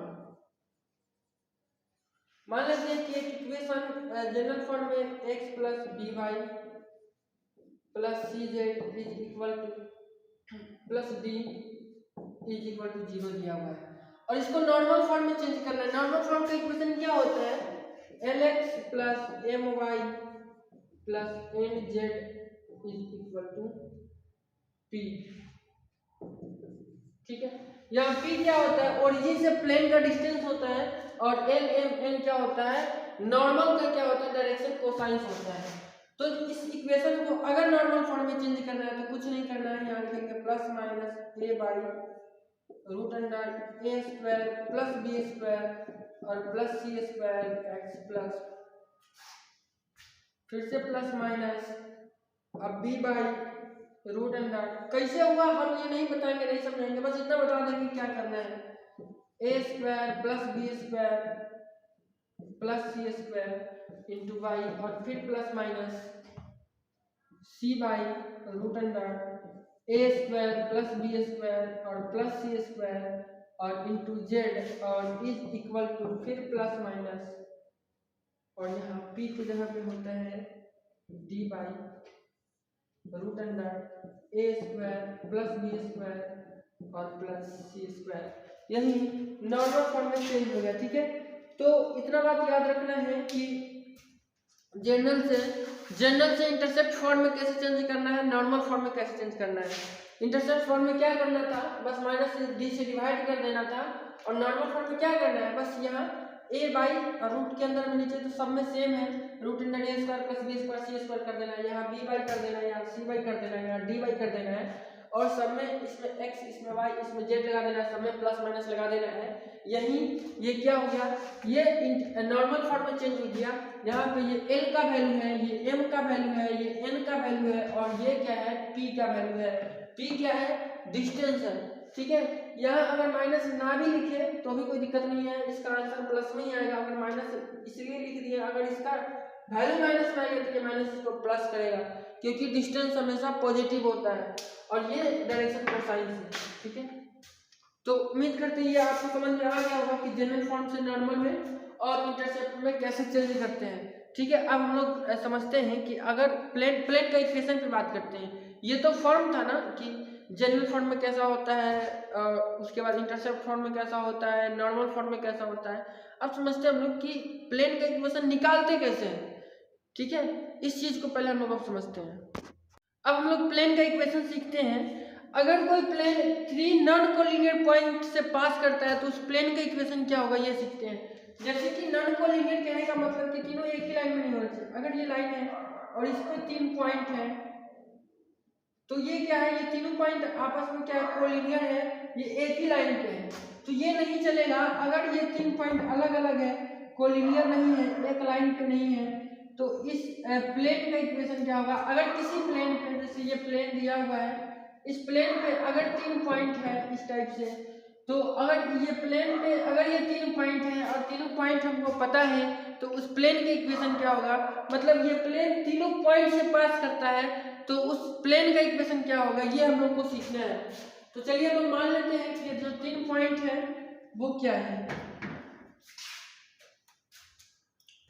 तो मान लेते हैं कि ये प्लेन है, ये प्लेन पर ये पहला पॉइंट ए है, इसका कोऑर्डिनेट x1 y1 और z1 है, और ये पॉइंट बी है, इसका कोऑर्डिनेट x2 y2 और z2 है, ये मान लेते हैं। और ये सी है, इसका कोऑर्डिनेट x3 y3 और z3 है, ऐसा हम लोग मान लेते हैं। ये किसी प्लेन पे ये 3 पॉइंट है ए बी सी, जिसका कोऑर्डिनेट दिया हुआ है, आपको दिख रहा है। तो इस प्लेन का इक्वेशन क्या होगा, ये हम लोग को सीखना है। तो प्लेन का जो जनरल इक्वेशन होता है, प्लेन का जनरल इक्वेशन होता है x plus B Y plus C Z plus D is equal to 0। ये तो जनरल इक्वेशन होता है। अब प्लेन इस पॉइंट से पास कर रहा है, तो आपको बताए थे कि कोऑर्डिनेट ज्योमेट्री में अगर कोई पॉइंट किसी लाइन से पास करता है, किसी भी मतलब जैसे किसी प्लेन से पास करता है, किसी सर्कल से पास करता है, तो उसकी इक्वेशन को सेटिस्फाई करता है। जैसे कि अगर ये पॉइंट P, इसका कोऑर्डिनेट एक्स वाई है और ये इस लाइन से पास करता है, तो ये एक्स वाई का जो वैल्यू है, इसकी इक्वेशन मान लीजिए कि x plus Y is equal to 1 है, तो इस इक्वेशन को सेटिस्फाई करता है। उसी तरीके से ये जो पॉइंट है, ये पॉइंट क्या इस प्लेन पे है, तो इस प्लेन की इक्वेशन को सेटिस्फाई करेगा। यानी ये प्लेन का जो इक्वेशन है x plus B Y plus C Z plus D equal to 0, इसको ये पॉइंट और ये पॉइंट तीनों पॉइंट सेटिस्फाई करेगा। यानी यहाँ से हम लोग लिख सकते हैं a1 x1 प्लस x की जगह पर रखेंगे x1 और प्लस b1 y1 और plus c1 z1 plus d1 is equal to 0। अब आप कहिएगा कि यहाँ d1 कहाँ से आया। अच्छा एक मिनट, यहाँ तो abc तो सेम ही रहेगा, x की जगह पर ना वैल्यू रख रहे हैं हम लोग, ये d भी सेम रहेगा, ठीक है। x की जगह पे हम लोग x1 y1 z1 रख देंगे।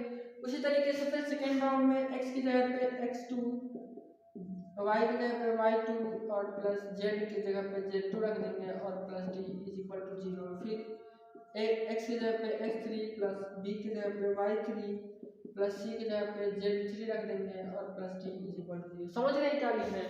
मतलब आप देखिए ये जो तीनों पॉइंट है इस प्लेन पे स्थित है, तो प्लेन पे स्थित है तो ये प्लेन की इक्वेशन को सेटिस्फाई करेंगे। जो चीज जहां रहता है उसके नियम कानून को सेटिस्फाई करता है। तो प्लेन का इक्वेशन कहता है कि x plus B Y plus C Z plus D equal to 0 होगा। तो इसमें अगर ये पॉइंट स्थित है x1 y1 z1, तो यहाँ x y z की जगह पे क्या हो जाएगा, x1 y1 z1 हो जाएगा। तो ये इक्वेशन बन जाएगा। ये तो पहला इक्वेशन है ये प्लेन का, ये मान लेते हैं दूसरा, ये तीसरा और ये चौथा। उसी तरीके से ये भी पॉइंट जो बी पॉइंट है, ये भी तो प्लेन पे स्थित है x2 y2 z2, तो ये भी इसकी इक्वेशन को सेटिस्फाई करेगा। तो x2 y2 z2 रख देंगे x1 x y z की जगह पे। उसी तरीके से ये पॉइंट भी सेटिस्फाई करेगा, तो x3 y3 z3 रख देंगे। तो इसको सोल्व करने का एक तरीका होता है, अगर ये 4 इक्वेशन दिया हुआ है तो इसको हम लोग ऐसे सोल्व कर सकते हैं। डिटरमिनेंट में रख लेंगे और इस लाइन का हम लोग कोएफिशिएंट उठा लेंगे x y z। इस लाइन में 1 1 रख देते हैं,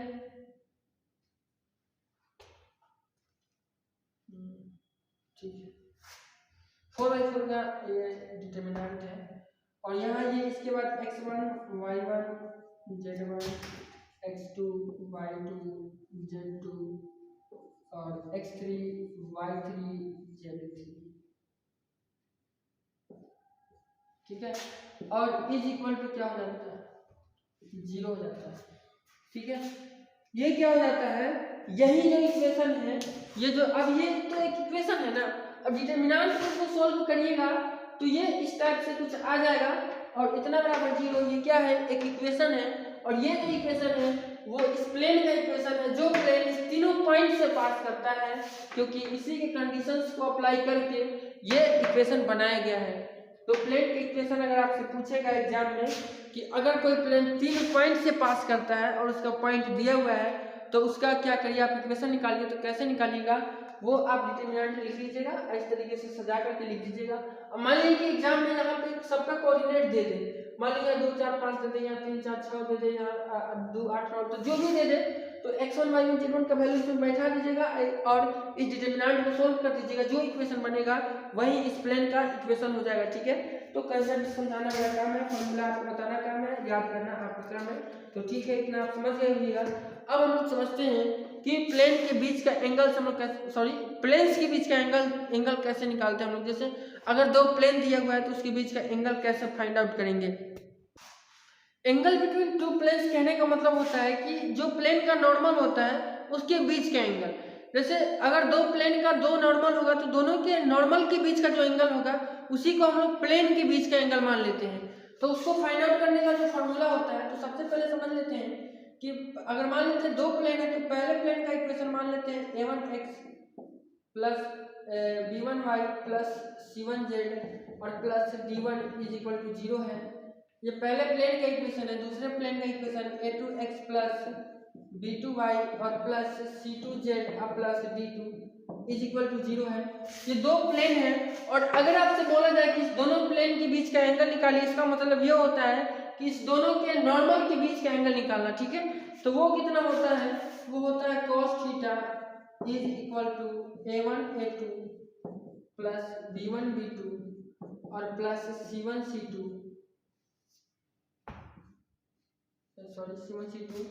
by root under a1 square plus b1 square plus c1 square और फिर root under a2 square plus b2 square और प्लस c2 स्क्वायर।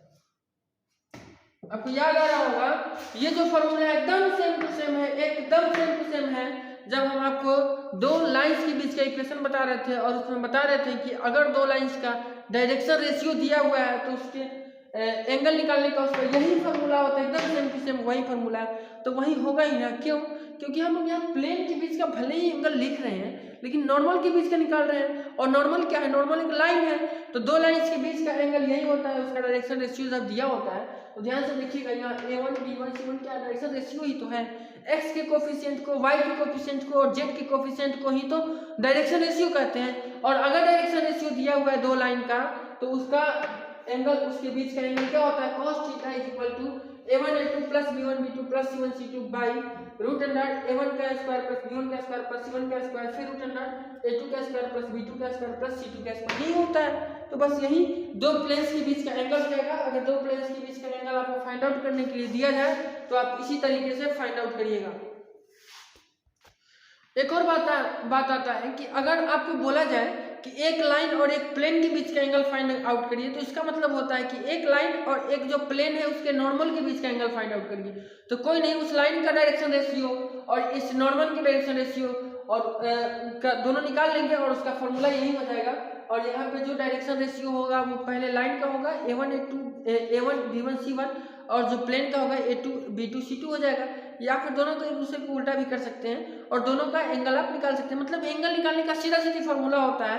अगर डायरेक्शन कोसाइंस दिया हुआ है, सॉरी डायरेक्शन रेशियो दिया हुआ है तो ये फॉर्मूला होता है। डायरेक्शन कोसाइंस दिया हुआ है तो L1 L2 plus M1 M2 plus N1 N2 बराबर cos थीटा होता है। तो दोनों में आपको बस कॉन्सेप्ट ध्यान में रखना है कि अगर दो प्लेन्स के बीच का प्लेन अगर इन्वॉल्व हो रहा है और एंगल की बात कर रहा है तो नॉर्मल हम लोग समझेंगे। दो प्लेन्स के बीच का एंगल मतलब दोनों के नॉर्मल के बीच का एंगल, दोनों नॉर्मल मतलब दोनों लाइन ही हुआ। और लाइन मतलब अगर उसका डायरेक्शन कोसाइंस दिया हुआ है, रेशियो दिया हुआ है तो आराम से निकाल सकते हैं, हम लोग फॉर्मूला पढ़े हुए हैं। तो अगर एक लाइन एक प्लेन देगा तो दोनों लाइन ही हुआ, क्योंकि प्लेन का जो नॉर्मल है वो भी लाइन होता है, तो उस पर भी वही फंडा अप्लाई होगा जो लाइन पे अप्लाई होता है। अब एक चीज और हम लोग को पढ़ना है कि लेंथ ऑफ परपेंडिकुलर। तो लेंथ ऑफ परपेंडिकुलर का मतलब पहले आप समझिए। जैसे कि अगर कोई प्लेन दिया हुआ है, पता नहीं दिख रहा है नहीं, ये हाँ दिख रहा है। अगर ये प्लेन है और ये इसका नॉर्मल है, मान लेते हैं n, तो लेंथ ऑफ परपेंडिकुलर का मतलब क्या होता है, ये नॉर्मल क्या है, ये नॉर्मल का मतलब होता है ये प्लेन पे परपेंडिकुलर है, ठीक है। तो मान लेते हैं कि अगर हम इस पॉइंट से इस यहाँ पे कोई पॉइंट P है, x1 और y1 और z1, इस पॉइंट P से इस प्लेन पर कितना डिस्टेंस है ये निकालना है। तो हम लोग कैसे निकालेंगे, तो इसी डिस्टेंस को हम लोग बोलते हैं परपेंडिकुलर डिस्टेंस, क्योंकि ये प्लेन के परपेंडिकुलर होता है।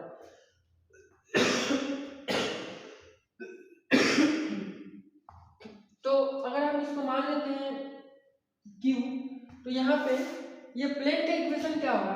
अब ये प्लेन का इक्वेशन जनरल फॉर्म में भी हम ले सकते हैं, लेकिन यहाँ पे क्योंकि नॉर्मल की बात आ रही है और परपेंडिकुलर डिस्टेंस की बात आ रही है, तो हम लोग जो यहाँ पे इक्वेशन लेंगे वो नॉर्मल फॉर्म में लेंगे, क्योंकि नॉर्मल की बात आ रही है। तो नॉर्मल फॉर्म में इक्वेशन क्या होता है, Lx plus My plus Nz is equal to P।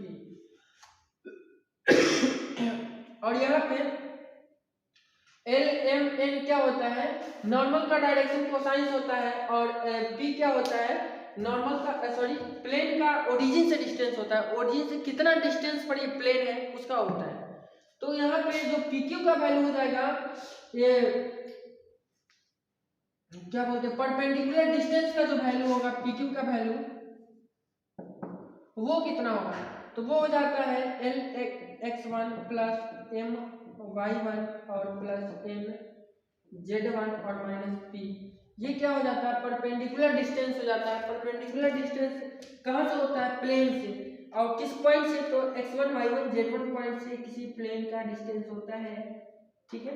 और ये क्या होता है, इसके पहले एक माइनस भी होता है, ठीक है, ये डिस्टेंस होता है। अब आपके दिमाग में एक सवाल घूम सकता है कि माइनस लग गया तो डिस्टेंस तो माइनस में होता ही नहीं, तो माइनस इसलिए लगा कि जब आप इसको सोल्व करिएगा तो इसका वैल्यू जो आएगा वो माइनस में आएगा और ये माइनस इसको प्लस कर देगा। और हमेशा याद रखिएगा PQ का वैल्यू माइनस में नहीं हो सकता, क्योंकि PQ क्या है, एक डिस्टेंस है और डिस्टेंस निगेटिव नहीं होता, इसीलिए इसके पहले माइनस लगाया गया है, ठीक है। तो ये परपेंडिकुलर डिस्टेंस था, इसका कंसेप्ट आपको समझ में आया होगा, यही याद रख लेना है कितना है।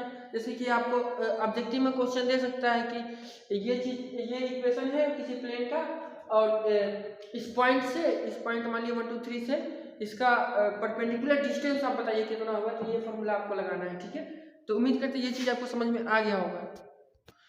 अब बात आता है कि इसी इक्वेशन को अगर जनरल फॉर्म में दे दे, मान लीजिए कि ये तो दे दे तो बहुत आसान है, लेकिन अगर जनरल इक्वेशन में दे दे, जनरल फॉर्म में दे दे, तो आप PQ कैसे निकालिएगा, परपेंडिकुलर डिस्टेंस कैसे निकालिएगा। अगर मान लीजिए कि इक्वेशन दे दे x plus by plus cz is equal to d, sorry हाँ ये भी ऐसे लिख सकते हैं, plus d is equal to 0 दे दे, ठीक है।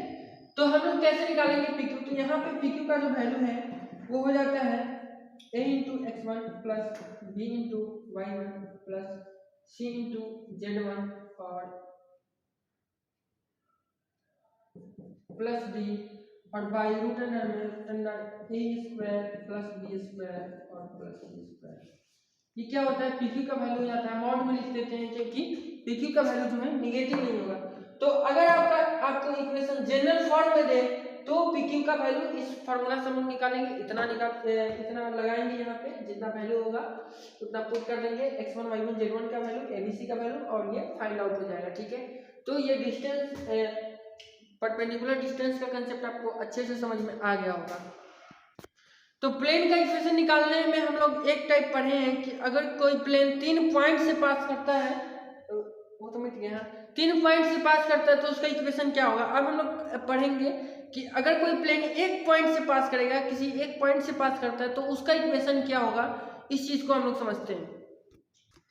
तो चलिए हम लोग मान लेते हैं कि कोई प्लेन है और वो A पॉइंट से पास कर रहा है और इस पॉइंट का कोऑर्डिनेट है x1 y1 z1, तो इस प्लेन का इक्वेशन क्या होगा। तो जनरल इक्वेशन क्या होता है, जनरल इक्वेशन होता है ax plus by plus cz plus d is equal to 0।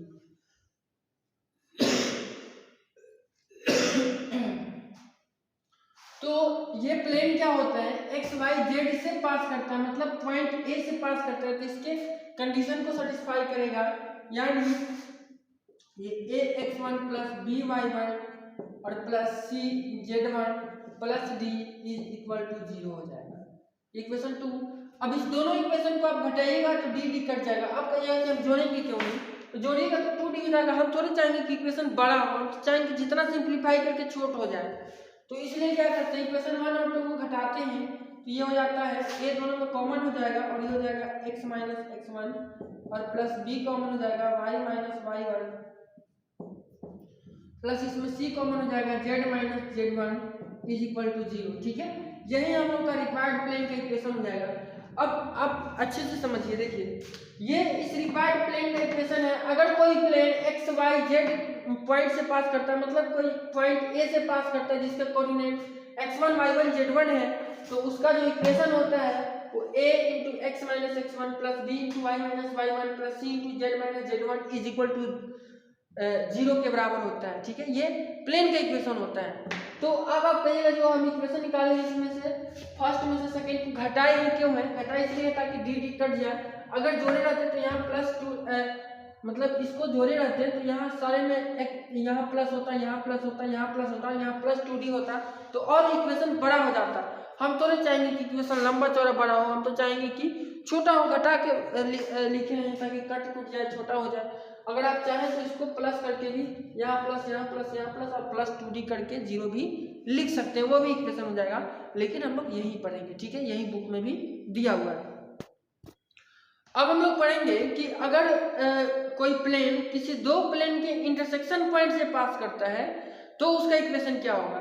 जैसे कि कोई प्लेन है, सबसे पहले तो मान लीजिए कोई दो प्लेन है तो वो कट कर रहा है आपस में। अब तो यहाँ फिगर में भी, यहाँ 3D तो फिगर हम बना नहीं सकते, आप इमेजिन करिए कि दो प्लेन है और वो कट कर रहा है और उसके कटान बिंदु से मतलब उसी पॉइंट से कोई तीसरा प्लेन पास कर रहा है, तो उस तीसरे प्लेन का इक्वेशन क्या होगा, ये हम लोग को समझना है। तो सबसे पहले हम लोग मान लेते हैं, यहाँ लिख नहीं रहे हैं, टाइम ज़्यादा लगेगा, तो मान लेते हैं कि पहला जो प्लेन है उसका इक्वेशन a1x प्लस b1, अच्छा एक मिनट, x1 y1 z1 में लेना पड़ेगा,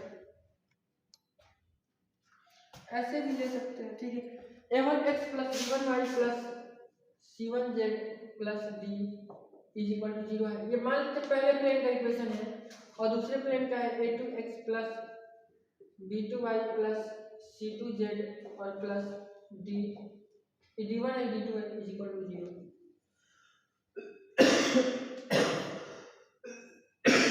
ठीक है, ये दो प्लेन है और इस दोनों प्लेन के कटान बिंदु से कोई तीसरा प्लेन पास कर रहा है तो उसका इक्वेशन क्या होगा ये समझना है। तो उसका इक्वेशन कुछ नहीं, इसका इक्वेशन प्लस लेमडा इंटू इसका इक्वेशन हो जाएगा, यानी a1x plus a1x plus b1y plus c1z और प्लस d1 और प्लस लेमडा इंटू ये वाली इक्वेशन नीचे equation plus lambda into a2x plus b2y plus c2z is equal to 0 हो जाएगा। ये किस प्लेन का इक्वेशन है? तो ये उस प्लेन का इक्वेशन है जो इस दोनों प्लेन के कटान बिंदु से पास करता है, कटान पॉइंट से पास करता है। ठीक है, तो इसको अगर आप चाहें तो सिंप्लीफाई कर सकते हैं। तो ये x वाला कोएफिशिएंट है और ये भी x वाला कोएफिशिएंट है, इसमें लेमडा से मल्टीप्लाई है तो x कॉमन हो जाएगा, तो a1 प्लस लेमडा a2 हो जाएगा और इंटू x, और उसी तरीके से हो जाएगा b1 plus lambda b2 into y, और ये हो जाएगा plus c1 plus lambda c2 into z और plus d1 plus d2 is equal to 0। और हियर एक बात और है कि लेमडा क्या है, तो here lambda is any constant. Lambda क्या है कि कोई कांस्टेंट है। ठीक है, तो ये जो इक्वेशन है वो एक प्लेन का इक्वेशन है जो इस दोनों प्लेन के इंटरसेक्शन पॉइंट से पास करता है। ठीक है, तो आप हमेशा याद रखिएगा कि किसी दो प्लेन के इंटरसेक्शन पॉइंट से अगर कोई तीसरा प्लेन पास करता है तो उसका इक्वेशन पहले प्लेन प्लस लेमडा दूसरे प्लेन का इक्वेशन इज इक्वल टू 0 होता है, ऐसे करके, क्योंकि ये सारा आपको ऑब्जेक्टिव बनाने में चाहे सब्जेक्टिव बनाने में क्वेश्चन में आपको मदद करेंगे हमेशा। तो प्लेन का टॉपिक हम लोग यहीं पे समाप्त करते हैं। अब लाइन का टॉपिक पढ़ेंगे कि लाइन क्या होता है, उसका इक्वेशन क्या होता है, वगैरह वगैरह सारा। वैसे प्लेन में और भी कुछ टॉपिक बुक में दिया हुआ है, पेयर ऑफ प्लेन्स वगैरह, तो वो सारा चीज़ हम लोग को नहीं पढ़ना है। आपको हम पहले ही बताया सिलेबस में केवल प्लेन के बारे में इक्वेशन ऑफ प्लेन लिखा हुआ है। तो हम लोग को ये तो वन शॉट है ना, इसमें ज़्यादा डिटेल में जाना नहीं है, हम लोग को उसी चीज़ को टारगेट करना है जो एग्जाम पॉइंट ऑफ व्यू से इंपॉर्टेंट है। इसलिए अब हम लोग लाइन का कंसेप्ट पढ़ेंगे, ठीक है। प्लेन का जितने भी कंसेप्ट बताए हैं ये सारा एकदम मस्ट है, आपको याद रखना है, इसको कभी भूलना नहीं है, बार बार रिविजन करना है, बार बार वीडियो को देखना है।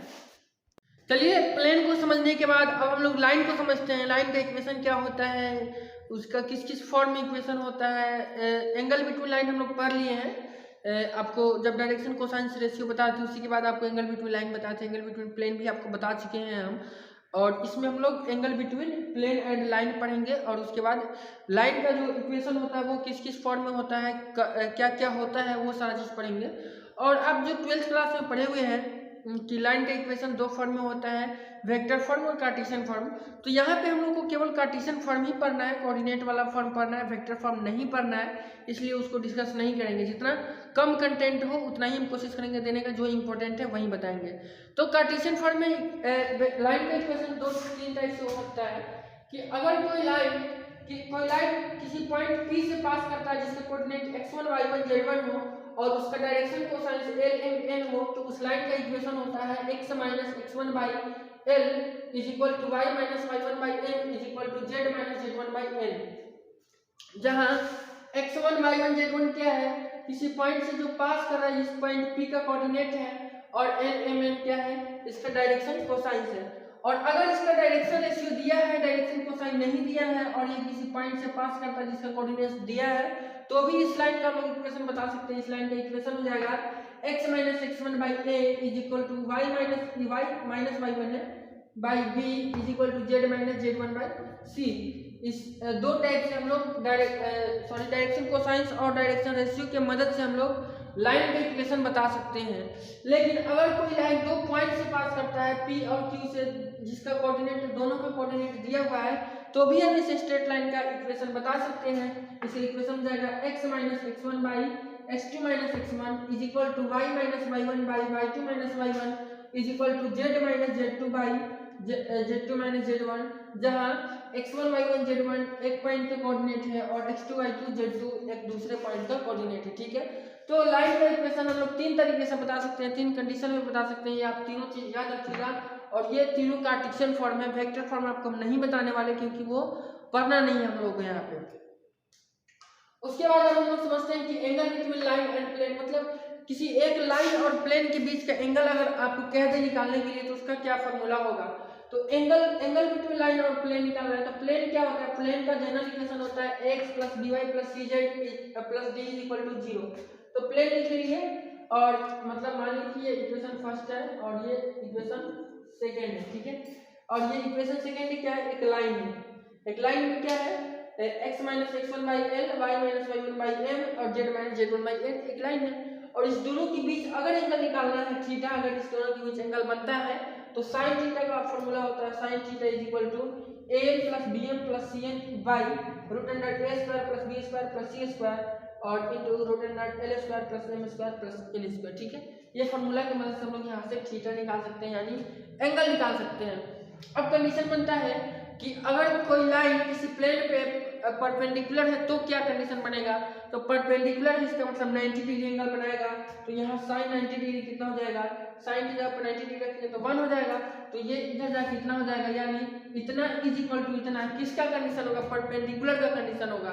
और उसके बाद पैरेलल का क्या कंडीशन होगा, पैरेलल मतलब एंगल 0 डिग्री या फिर 180 डिग्री बनाएगा। तो आपको पता है कि 0 डिग्री या फिर 180 डिग्री पे साइन क्या होता है, 0 होता है। तो ये नीचे वाला टर्म आके 0 हो जाएगा, यानी AL plus BM plus CN is equal to 0 हो जाएगा। वो किसका कंडीशन होगा, वो पैरेलल का कंडीशन होगा। तो ये आपको लिख नहीं रहे हैं, हम सारा चीज़ बता रहे हैं क्योंकि शॉर्ट वीडियो बनाना है, ज़्यादा लंबा नहीं करना है, लेकिन आपको सारा चीज़ हम बता दें इतना जरूर हम कहेंगे। मतलब सारी बातों को आप सुनते भी रहिएगा, सारा चीज़ हम यहाँ पे लिख नहीं रहे हैं। जैसे कि अब यहाँ अगर लैंग्वेज बना के लिखना चाहते हैं तो बहुत चीज़ लिखते हैं कि लेट इतना भी इक्वेशन ऑफ प्लेन, फिर एंड इतना भी equation of line, and let theta भी angle between equation first and second, then sine theta is equal to इतना। तो उतना लैंग्वेज नहीं लिख रहे हैं क्योंकि आपको डिटेल में तो यहाँ बताना नहीं है, हम तो केवल आपको रिवीजन करा रहे हैं। लेकिन हमको पता है कि हम 3D आपको पढ़ाए नहीं, इसलिए थोड़ा थोड़ा आपको समझाते भी चल रहे हैं, ठीक है। तो अब हम लोग नेक्स्ट टॉपिक पढ़ते हैं। देखिए नेक्स्ट टॉपिक हम लोग पढ़ रहे हैं condition for a line to be a plane. मतलब कि कंडीशन निकालिए जब कोई लाइन क्या हो एकदम प्लेन में हो, मतलब किसी प्लेन में कोई लाइन स्थित हो, जैसे कि ये प्लेन है, ये दिख रहा है कि नहीं, ये दिख रहा है, ये इस प्लेन में अगर कोई लाइन स्थित है तो इसका क्या कंडीशन होगा, मतलब अगर आपको कोई लाइन दिया है तो इसकी क्या कंडीशन है कि वो इस प्लेन में स्थित है। तो सबसे पहली बात मान लीजिए कि ये प्लेन का इक्वेशन है, ये लाइन का इक्वेशन है, तो ये लाइन, ये जो इक्वेशन सेकंड ये लाइन है, ये इस प्लेन के अंदर स्थित है, इस प्लेन में है, इसके लिए क्या कंडीशन होगा, तो प्लेन में होगा। तो सबसे पहला बात कि जो यहाँ x1 y1 और z1 है, ये तो एक पॉइंट है ना, यहाँ x1 y1 z1 क्या होता है, एक पॉइंट होता है जिससे लाइन पास कर रहा है। तो अगर ये लाइन प्लेन में है तो ये पॉइंट भी कहाँ होगा, प्लेन में ही होगा। अगर ये लाइन में पूरा प्लेन में है तो ये पॉइंट तो प्लेन में होगा। तो इसका कोऑर्डिनेट क्या होता है, x1 y1 और z1। तो इसका मतलब ये है, अब चूंकि ये पॉइंट इस प्लेन में है तो इसका मतलब ये है कि इस प्लेन की इक्वेशन को सेटिस्फाई करेगा। और दूसरी बात ये है कि ये जो लाइन है, ये लाइन क्या है, इस प्लेन में स्थित है, यानी इस प्लेन के पैरेलल। लाइन जब प्लेन में स्थित है तो प्लेन के पैरेलल है, या फिर कह सकते हैं कि प्लेन के साथ जो एंगल ये बना रहा है वो 0 डिग्री बनाएगा। अगर ये लाइन इस प्लेन में ही है तो प्लेन के साथ 0 डिग्री एंगल बनाएगा। अगर हम कहें कि ये क्या है, ये एक प्लेन है और ये क्या है, एक लाइन है, तो ये इसी में है, तो ये प्लेन और लाइन के बीच एंगल 0 डिग्री बनेगा, एंगल बनेगा ही नहीं। अगर थोड़ा सा ऐसे रहता तो एंगल बनता कुछ ना कुछ, ऐसे रहता तो बनता ऐसे ऐसे ऐसे, लेकिन अगर इसी के साथ पूरा हो जाए तो इसके साथ तो एंगल बनेगा नहीं, 0 डिग्री बनेगा। तो दो कंडीशन हो सकता है। दो कंडीशन क्या होगा कि ये पॉइंट क्या होना चाहिए, इस प्लेन की इक्वेशन को सेटिस्फाई करना चाहिए, और दूसरा लाइन और प्लेन के बीच जो ये एंगल बनता है, ये एंगल कितना होना चाहिए, 0 डिग्री होना चाहिए, यानी थीटा का वैल्यू मस्ट भी 0 होना चाहिए।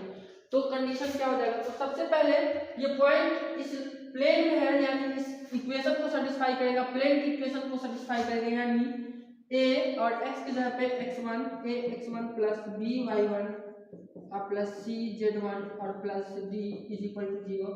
पहला कंडीशन तो ये होगा। और दूसरा क्या होगा, अब ध्यान से देखिएगा, दूसरा कंडीशन ये होगा कि ये जो थीटा है ये 0 डिग्री हो जाएगा, तो साइन 0 डिग्री, और साइन 0 डिग्री कितना होता है, 0।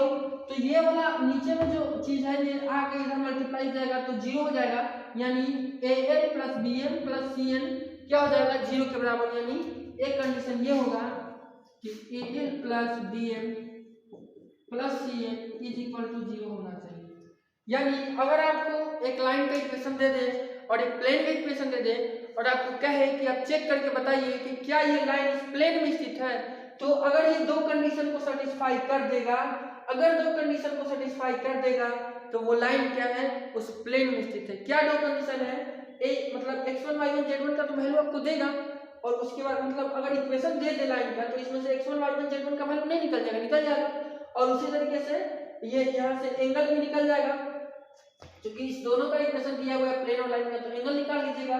और अगर एंगल क्या आ जाए, 0 डिग्री आ जाए, या फिर ये वाला कंडीशन आ जाए, इस कंडीशन को सेटिस्फाई कर दे और फिर इस कंडीशन को सेटिस्फाई कर दे, x1 y1 z1 का वैल्यू रखने के बाद ये सबके साथ इसको सिंप्लीफाई करने के बाद 0 आ जाए, तो वो लाइन क्या है, उस प्लेन में स्थित है। तो आप समझ गए कि लाइन अगर प्लेन में स्थित है तो उसको हम लोग कैसे जानेंगे, समझेंगे और कैसे क्वेश्चन को सॉल्व करेंगे।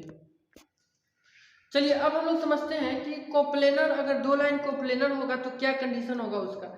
जैसे कि अगर आपको क्वेश्चन दे दे कि ये दो लाइन कोप्लेनर है और ऑप्शन में कुछ दे दे, तो नीचे कंडीशन वगैरह, मतलब किसी भी टाइप का क्वेश्चन दे दे कोप्लेनर से रिलेटेड, तो आप उसको कैसे अंजाम दीजिएगा, कैसे सॉल्व करिएगा। कोप्लेनर का मतलब क्या होता है कि दोनों एक ही प्लेन में हो। जैसे कि अगर दो लाइन है तो हो सकता है कि दूसरे अलग अलग प्लेन में हो, तो नहीं, प्लेन कहने का मतलब क्या है,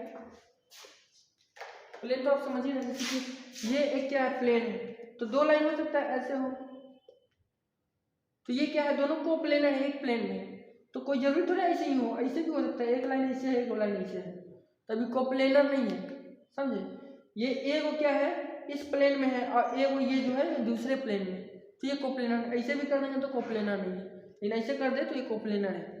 और कोप्लेनर करने का मतलब कोई जरूरी नहीं कि ये दोनों लाइन आपस में पैरेलल हो, ये पैरेलल थोड़े हैं, देखिए कुछ और एंगल बना रहे हैं, लेकिन क्या है, कोप्लेनर है, एक ही प्लेन में स्थित है। तो इसका कंडीशन होता है, इसका कंडीशन क्या होता है कि जैसे कि अगर दो इक्वेशन आपको दिया हुआ है, दो लाइन का इक्वेशन या यहाँ दिया हुआ है x minus X one by L1 इस टाइप से करके यहाँ पढ़ सकते हैं जो लिखा हुआ है। दो लाइन इक्वेशन हम पढ़ेंगे ज़्यादा टाइम लगेगा। तो इसको कोप्लेनर का कंडीशन क्या होता है कि x माइनस एक्स वन, यहाँ लिखेंगे y माइनस वाई वन और z माइनस जेड वन, और यहाँ L1 L2 L1 M1 N1 L2 M2 और M2। अगर इसका डिटर्मिनेंट 0 के बराबर आ गया तो ये दोनों लाइन क्या है, कोप्लेनर है। और अगर इसका डिटर्मिनेंट 0 के बराबर नहीं आया तो ये दोनों लाइन कोप्लेनर नहीं है। तो अगर आपको क्वेश्चन में दे दे कि बताइए कि ये दोनों लाइन कोप्लेनर है कि नहीं, तो आप क्या करिएगा, यहाँ से x1 x2 y2 का वैल्यू निकालिएगा और उसके बाद यहाँ से L1 M1 N1 का वैल्यू निकालिएगा, यहाँ से L2 M2 N2 का वैल्यू निकालिएगा और यहाँ सबका वैल्यू रख के उसके बाद ये डिटर्मिनेंट निकाल लीजिएगा। अगर ये 0 के बराबर आ गया तो ये दोनों लाइन आपस में कोप्लेनर है, और अगर 0 के बराबर नहीं आया तो कोप्लेनर नहीं है। और अगर क्वेश्चन में दिया हुआ है कि दोनों लाइन कोप्लेनर है और इसमें से कुछ मिसिंग है, जैसे कि यहाँ बोल देगा x1 निकालिए y1 निकालिए, और इसको मिस कर देगा, x1 y1 नहीं देगा, इसकी तरह पे a भी दे देगा, कहेगा a और b का वैल्यू फाइंड करिए। जब ये दोनों लाइन कोप्लेनर हो तो उसकी जगह पे a भी लीजिएगा, इसका डिटरमिनेंट निकालिएगा, बराबर 0 लीजिएगा और a b का वैल्यू आप फाइंड कर दीजिएगा। तो कोई भी कंडीशन आप निकाल सकते हैं, बस आपको इतना पता होना चाहिए कि कोप्लेनर होने के लिए क्या कंडीशन है।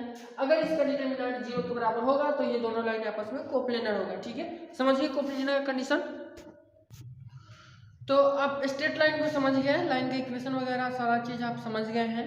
अब हम लोग पढ़ते हैं स्क्यू लाइन्स। अब इस लाइन में कुछ विशेष टाइप का लाइन होता है, उसी को विशेष उसका कुछ लक्षण होता है, कुछ गुण होता है, उसको स्क्यू लाइन्स बोलते हैं। जैसे कि स्क्यू लाइन में क्या होता है कि दो लाइन, जैसे अगर आप सिंपल दो लाइन लीजिएगा और अगर वो दोनों लाइन पैरेलल है और दोनों पे ऐसे डंडा खींचिएगा तो ये एक दूसरे पे दोनों परपेंडिकुलर होते हैं।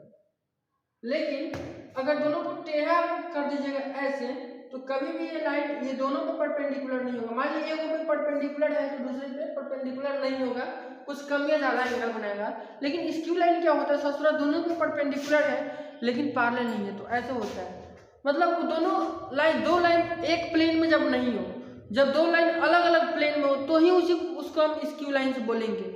अगर दोनों लाइन एक ही प्लेन में हो तो वो स्क्यू लाइन्स हो ही नहीं सकता। जैसे कि ये दो लाइन है, मान ली ऐसे है और इसके बीच में अगर ऐसे वो मान ली कि एक लाइन और एक और मार्क कर लेते हैं। जैसे कि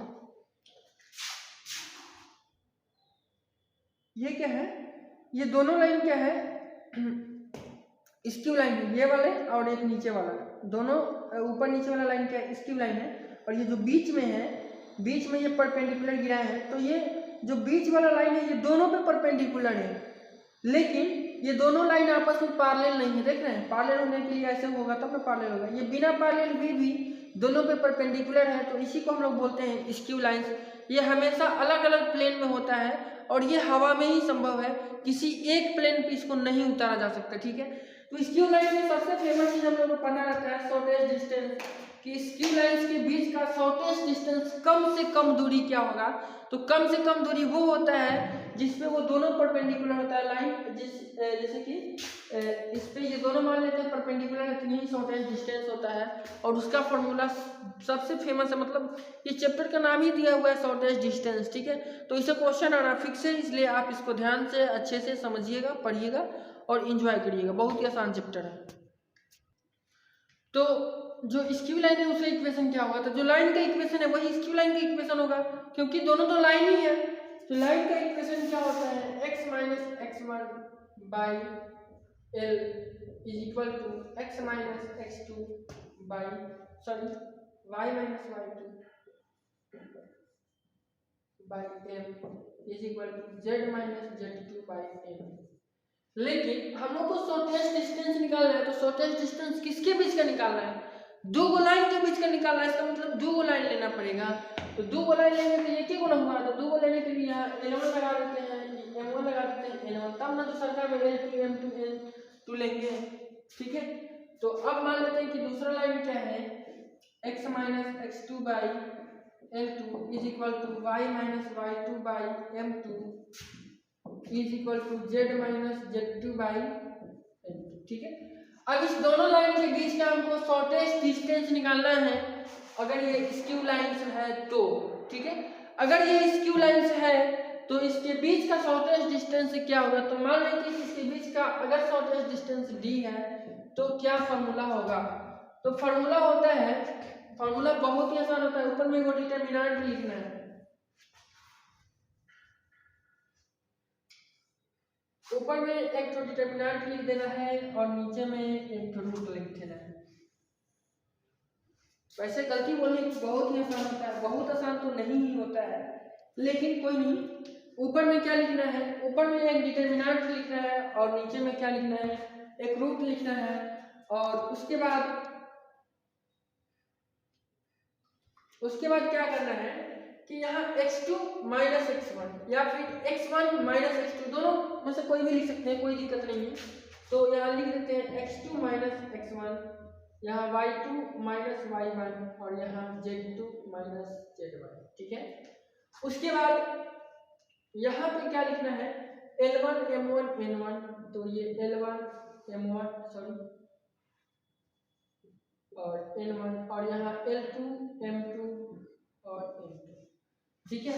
और नीचे में क्या करना है, इसी के पेयर का होल स्क्वायर लिखना है, जैसे कि L1 M1 minus L1 M1 minus L2 M1, एक minute, L1 M2 minus L2 M1 का होल स्क्वायर प्लस, अब उसके बाद एक मिनट देखिए, पेयर ठीक से याद करना पड़ता है, ठीक है। पेयर गड़बड़ हो जाता है, चलिए हम भी थोड़ा भूल गए थे। पेयर में क्या होता है, ऊपर वाला तो बहुत ही आसान है, x2 माइनस x1 कर देना, y2 माइनस y1 कर देना, z2 माइनस z1 कर देना है और L1 M1 N1 और L2 M2 N2, ठीक है। उसमें कोई दिक्कत नहीं होता। यहाँ पेयर बनाने में थोड़ा सा दिक्कत होता है और पेयर गड़बड़ हो जाता है तो फिर गड़बड़ हो जाता है प्लस माइनस वगैरह।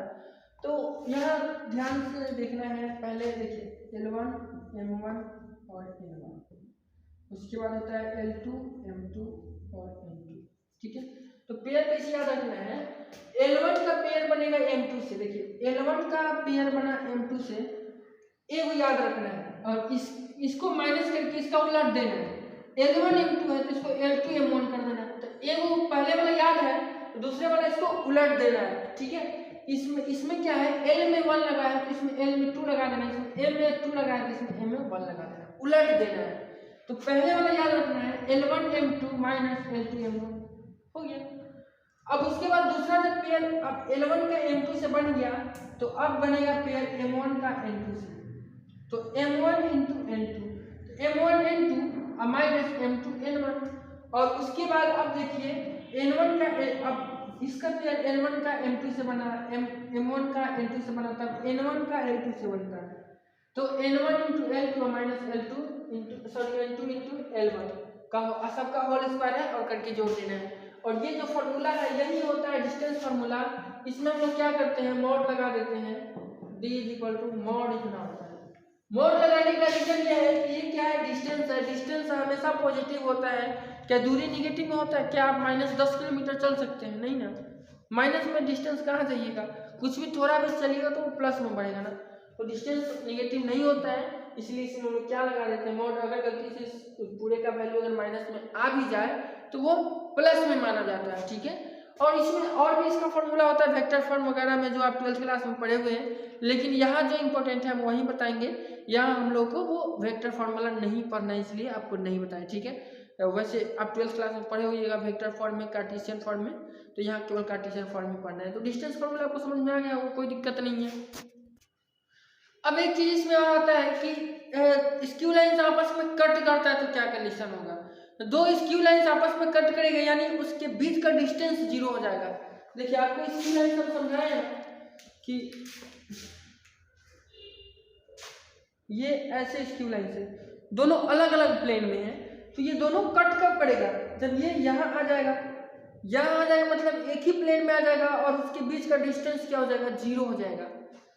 जब दो लाइंस के बीच का डिस्टेंस 0 है तो एकदम ऑटोमेटिकली दोनों एक ही प्लेन में लाइज करेगा, एक ही प्लेन में आ जाएगा और वो क्या हो जाएगा, उसके दोनों के बीच का डिस्टेंस 0 हो जाएगा, तो वो क्या हो जाएगा, इंटरसेक्ट करेगा।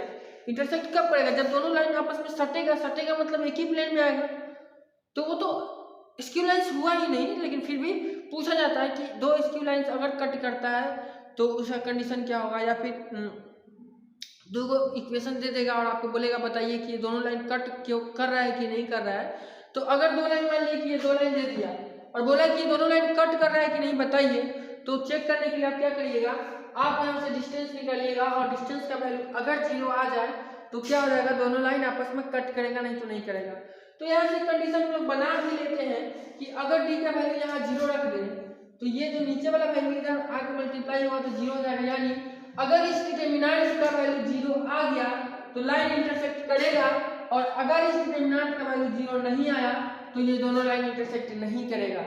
तो अगर हम लोग को चेक करना है कि दो लाइन आपस में इंटरसेक्ट करता है कि नहीं करता है, तो अगर ये दो लाइन का इक्वेशन है दोनों लाइन का, तो इस इक्वेशन के लिए इस डिटरमिनेंट को निकालेंगे, और अगर इस डिटरमिनेंट का वैल्यू 0 के बराबर आ गया तो वो लाइन क्या करता है, इंटरसेक्ट करता है, और अगर नहीं आया तो वो लाइन इंटरसेक्ट नहीं करता है। तो शॉर्टेस्ट डिस्टेंस समाप्त हुआ, इसमें ज़्यादा कुछ नहीं था, यही कंसेप्ट था।